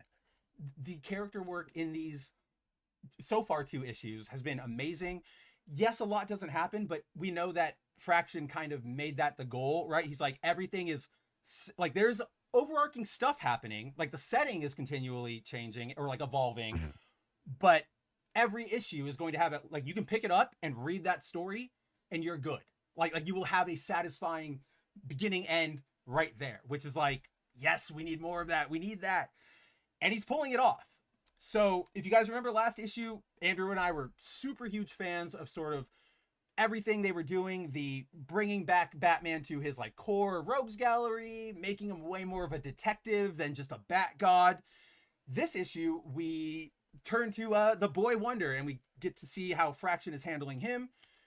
We open this issue with picking up from where we ended last one, which is Robin, or how do I'm prefacing this so poorly. Last issue, if you guys remember, it ended with Robin being, or calling Batman while being held at gunpoint by GCPD, clearly under arrest. In this issue, we start with that setup, how we got to there. It turns out there is a gang robbing a truck of just like baby supplies, or at least one guy's robbing baby supplies because everything is too expensive. Robin shows up to, put them down. I'm Robin. We're gonna save the day. The cops just, tell him to freeze because he's on the scene. So that's where we pick up. But then the suspect starts running, and one of the cops just fucking like executes him, just like shoots him. That leads to Robin going, like, what the hell are you doing? And the cop is going, this is an example of like not even politically motivated, but like these. Remember, guys, cops can be fucking awful, and this is what you're seeing here. He's just power hungry, wants to show brutality. I mean, he even tells that to his partner, right? Like, we are going to be super harsh and super violent so that we can show Vandal Savage we don't need his ass here. But Robin says, you know what? I'm not stopping for you. He tries to get away, and he gets shot right through the ribcage. And before we move on, I just want to say I'm still loving all these little, like, what do you call them? Like pop-up info about the like gadgets they're using. Like, you can tell Fraction is having so much fun, like revisiting that all. Like the Bat Boot, electromagnetic grip assist. I was like, that's cool. He's, like, come on. though he's going about it in a different way. He's paying more attention and putting more emphasis on the logistics and the technical stuff than any other writer since like Dixon. Like, and Chuck, even then, like Chuck put a lot of emphasis on like, what are the logistics of like, how does the Batmobile work? What does Bruce do with the Batmobile when he's not actually using it? Where does he put it? What does that mean? How does that look like? Fraction is handling it much differently than Dixon did, but he's absolutely doing it in a way that blows away, honestly, anybody in this interim period of a few decades in between runs. And it's really interesting. I would honestly say I like this better than the Chuck method, because Chuck, he put a lot of emphasis on it, but he also put too much emphasis on it. Like, he would get too technical and go like, this is where everything is going. And I'm going, that's cool if I was reading, the DK book of the Batcave. But I kind of want to see, yes, you're informing me and that's fine. How are we doing things with it? Like, what's the point? And then, of course, it's set up so that later if Nightwing lands on, his feet from a building, oh, there were the shock boots. But I think this is a better way of it, where you show it in action and you just go, this is it. and then we're done. Like, we don't have to have Robin, you know, land up here and go like, yeah, I'm putting on my new bat boots with the like Jarvis tech, or not Jarvis, Ted, like the Cord Tech boots or whatever, or like the liners or whatever. So I like it a little more like this, where we're not, because the gadgets are cool, but if you explain them too much, then that's where we start getting into like the Grant Morrison thing that he always talks about, where now your world starts collapsing, right? Like, right. So there, again, I still liked Dixon's like emphasis on it and how he handled it, but I personally am more of a fan of how Fraction's handling it here. But with that, Robin does get dinged, and he does. He, from there, the cops actually arrest him and throw him in the back of a pokey wagon. And of course, this is Gotham, so they throw him in with a bunch of, you know, Gotham gang members from various different, you know, there looks like there's a Joker gang member in there, or a Jokers, I don't know, but, or not Jokers, but like the Joker gang war stuff or whatever that happened, like all the kids who idolized him.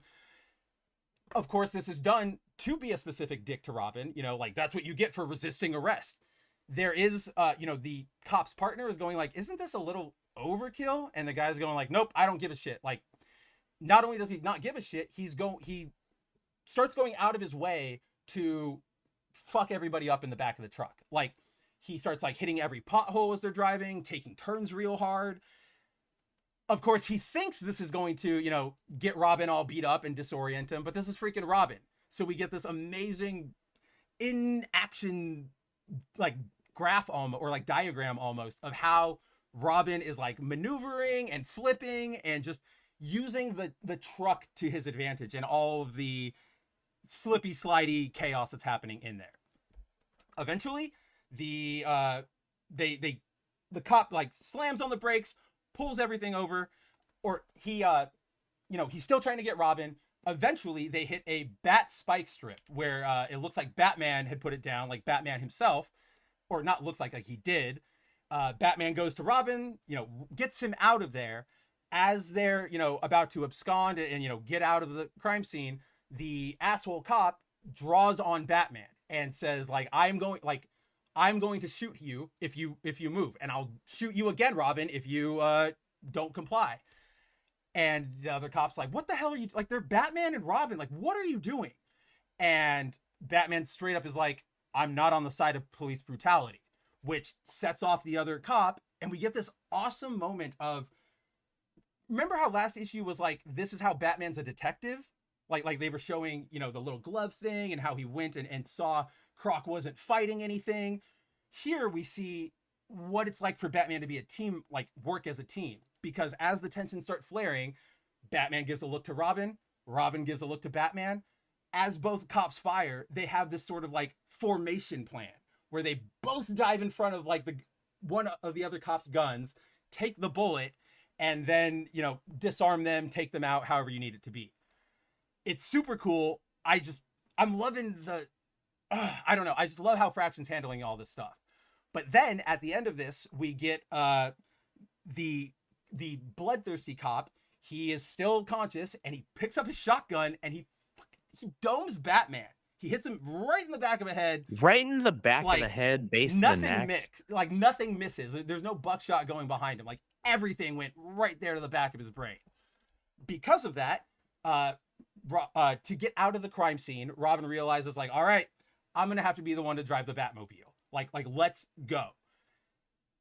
You guys might have seen that I've been skipping over a couple pages here and there because this is a flashback, and I wanted to address it here because while we're seeing how Tim Drake is handling the cops and Batman's rescuing him, we're also seeing a flashback to Batman teaching Tim how to drive, and specifically teaching him how to drive manual. Tim, of course, thinks that he's going to be driving the Batmobile. Bruce instead gives him a like crappy little pickup truck. But we're seeing throughout this little interaction that Tim is really like, he knows how to drive. He knows what you need to do, but he keeps getting in his own head because he's like, I need to do this like Batman. I need to do this like I'm driving the Batmobile. And Batman kind of just tells him, like, just listen to the car, like go with the vehicle you're driving. That will help you. With that, You know, they call the flashback ends with them, you know, they're still not quite getting it, so they decide to call it a night, but clearly, you know, they're hard at work at teaching Tim how to do manual.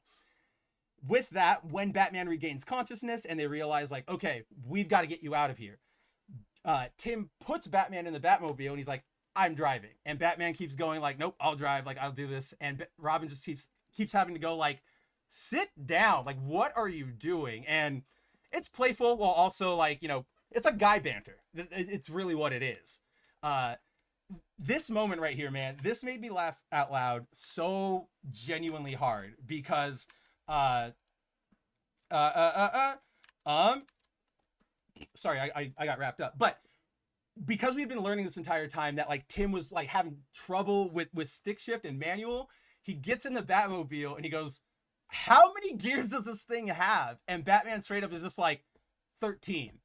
And the shot there of the like 13 gears that we could possibly go through, I thought that was pretty hilarious. We get as someone who drives manual, yeah, right, 6-speed manual, same. I laughed. I laughed. I was like, especially because like, what does that layout even mean, Andrew? Like, I don't even know how that like shifting layout would even. It's just hilarious. But truth be told, I don't know how like mechanically that actually right? works out based on how that's drawn, but I'll let it be because comics. Oh no, of course. But I'm just like, I genuinely laughed out loud when I saw that, just that panel. I like out loud. It's great.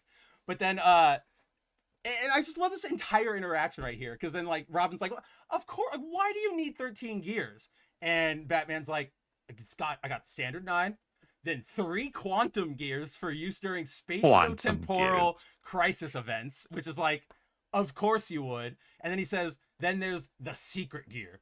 And then Robin goes like, what does that even mean? And Batman goes, it means I have the coolest car in the world. Now drive it. Like, and I'm like, I love this. I did too. I love this little moment. But there's not a lot that happens. Like Andrew said, there's not a lot of plot advancement or things to link back or speculate on. This is really just, here's a story about Robin getting just kind of character work.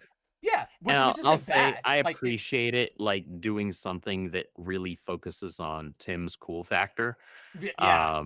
Because Tim's kind of been put in the crapper for a few years now. They've done nothing with him. I mean, we were talking about they tried to make him Batman Beyond.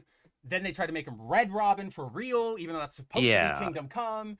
And they've dialed him back in a myriad of ways. Suit, man. The no, Drake era. I don't want to. No, you said the word. This was just like an issue that, yeah, the learning to drive stick stuff aside, which was like on its face fun character work, but at the same time it's like, how does he not know how to do this at this point? That was the only thing it's like a time displacement thing where it's like, man, like in his career I feel like Bruce would have taught him how to drive manual like way earlier before now. I also feel like but aside Tim from that, like might have tried to teach himself. You know what I mean? Or like, that even. And Tim's freaking, he's really smart. He figured out Batman's You would think he would have figured it out. Here. Yeah. You'd think he would have figured it out. But all that is to say, like, it was a really cool Tim Drake issue because it just showed Tim being a badass. It like, really did. He was handcuffed behind his back, right? And he was still kicking the crap out of criminals inside the back of a GCPD car, right? Like paddy wagon. He was still handling business, and that was a good reminder that at that point in Batman history, obviously Jason Todd had died not long before, and so Batman was very averse to the idea of bringing on another Robin. And Tim Drake not only figured out Batman's true identity, but he went to him and said that Batman needs a Robin. That was the thing that made Bats like, oh, right. And Bruce's kind of like caveat or like the deal breaker was that he was going to train Tim harder than he had trained anybody up until that point. And That's then not me saying that no. he's a quote unquote better Robin than any of the prior ones. It's to say that he put more deliberate effort to try and like avert any of the Mitigate, right? Like mistakes that Stephanie he or made. Jason, like Exactly. avoid all of those.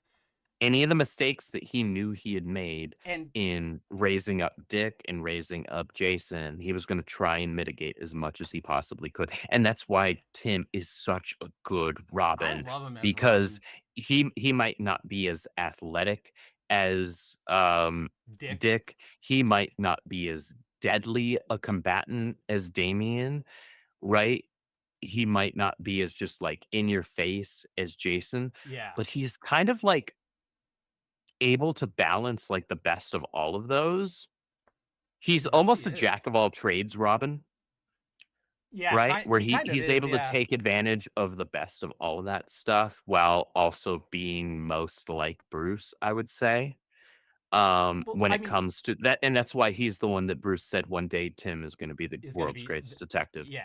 Well, that's right? the last thing I was going to add on this is like what I really liked about yes, it is a very character work heavy issue, but I love these types of explorations where yes, I understand that Batman will be hard ass like a hard ass teacher when he first adopts Dick or when Tim first goes to him or when Jason first takes the wheel.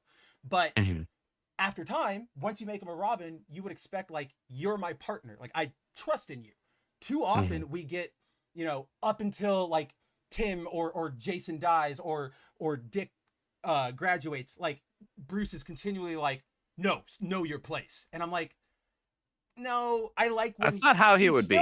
he's still a human, and I like seeing that Yeah. here where he's not going into like my car is awesome, I'm badass, but he's like it's a cool car, just go. Like it's human and it makes sense and it Means makes I have the me world's coolest card, so drive it. just drive. Like, yeah. So all in all, guys, like this series is incredible. Keep on keeping on with it if you are. I know Mike said he's got to pick up the second one. If you haven't picked up either, definitely do it.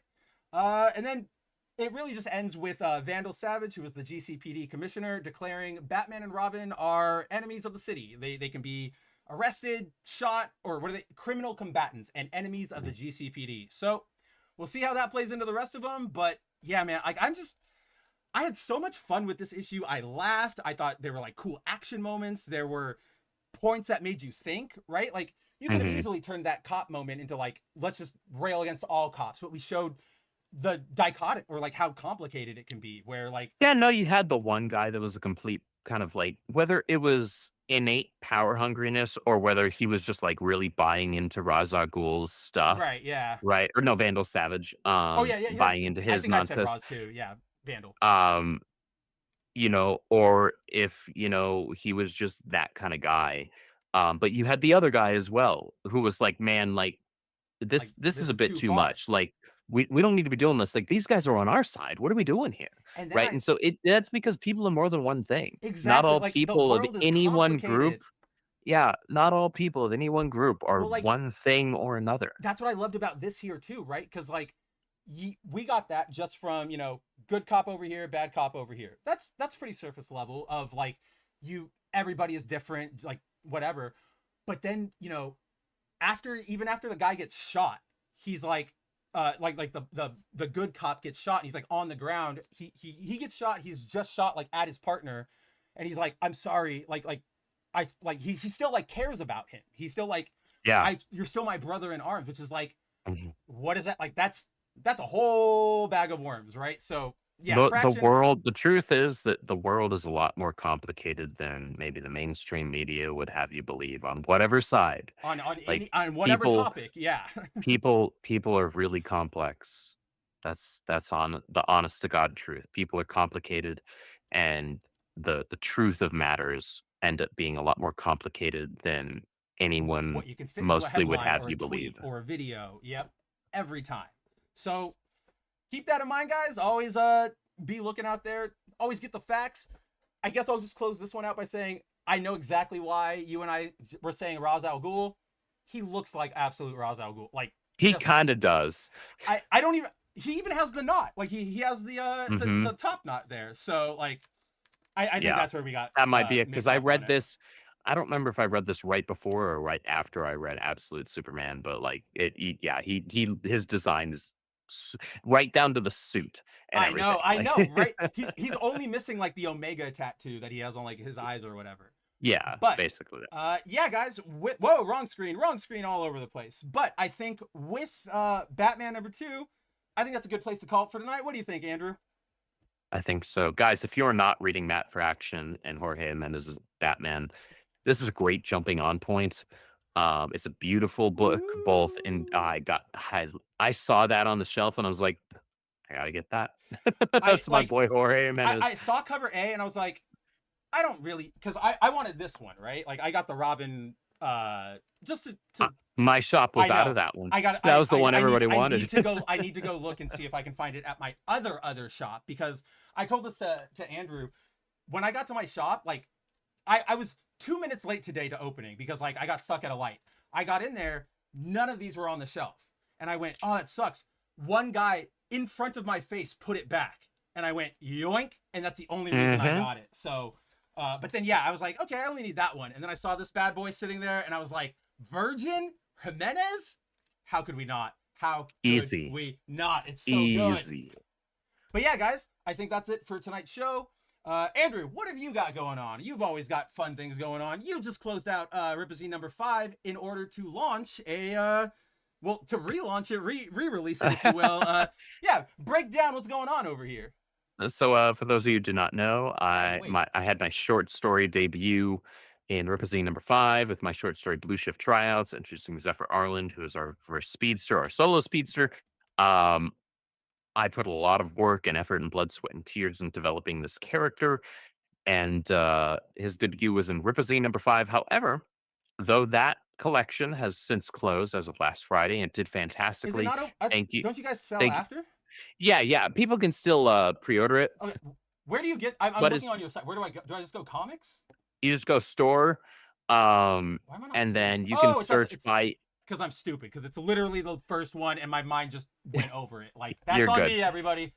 You're good. Okay, here we go. You can search by the RIPPAZines or most recent. So that did fantastic. I'm so appreciative to everybody that helped support that. However, that short story will also appear in our RIPPAZine collection, Volume 1, which is a collection of the first 5 RIPPAZine short stories, plus a 4-page short story written and created by none other than Zachary Levi.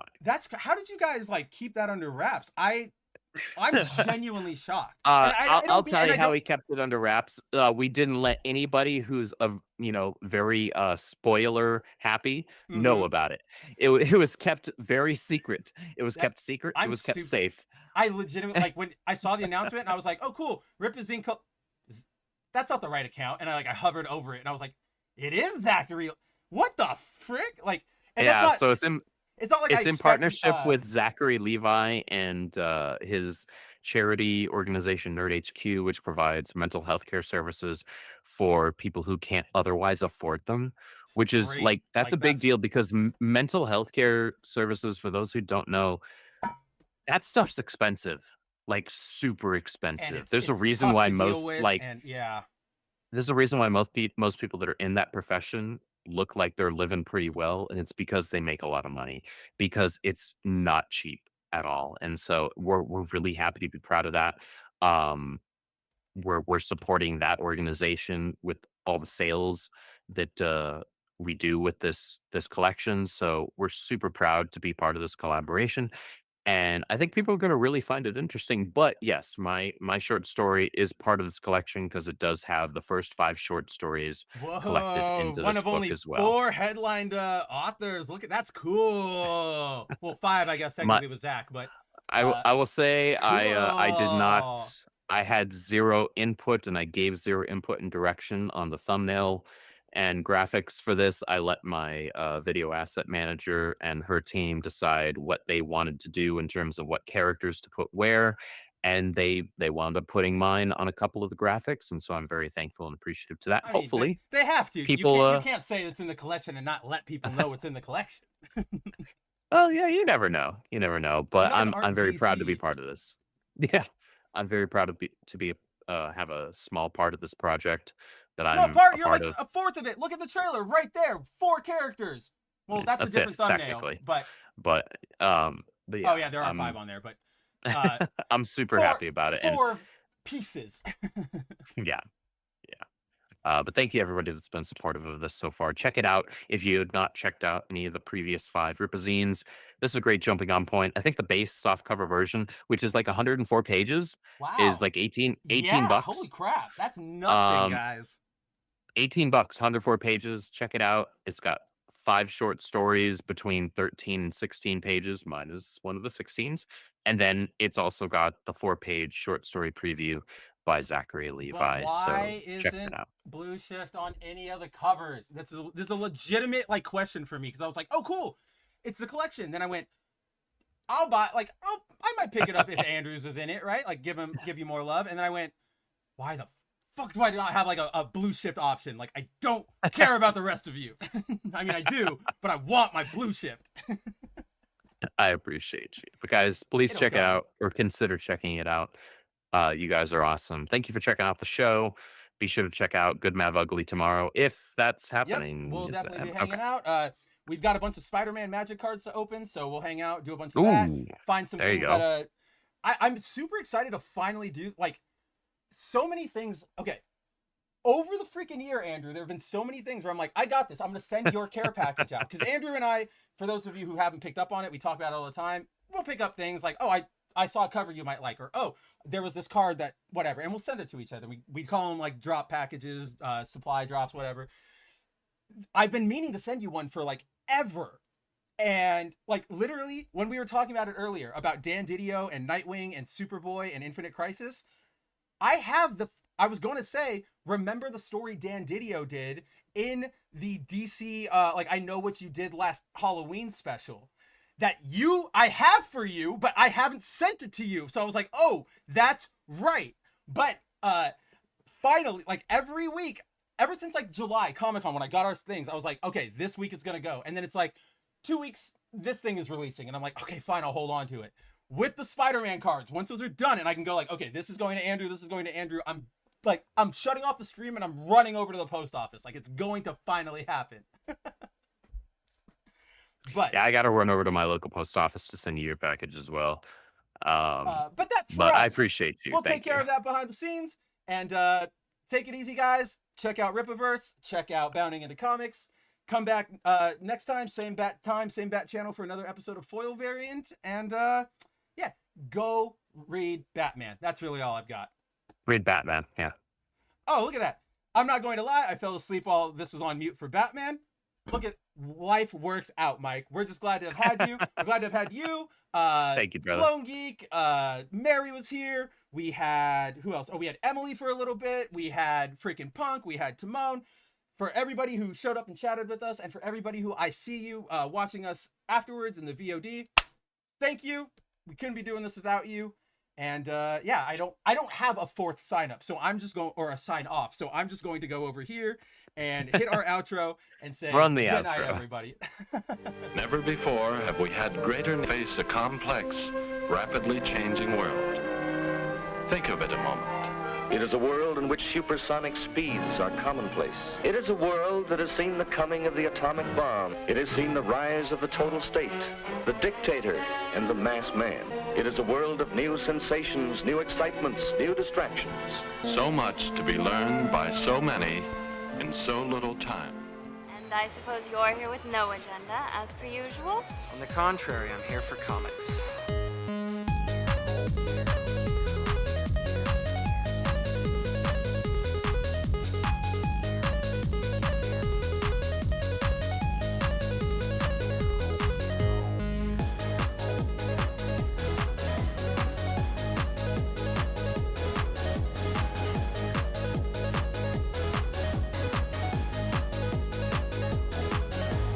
How's your comic book collection, Brody? Oh, it's going good, but I've been...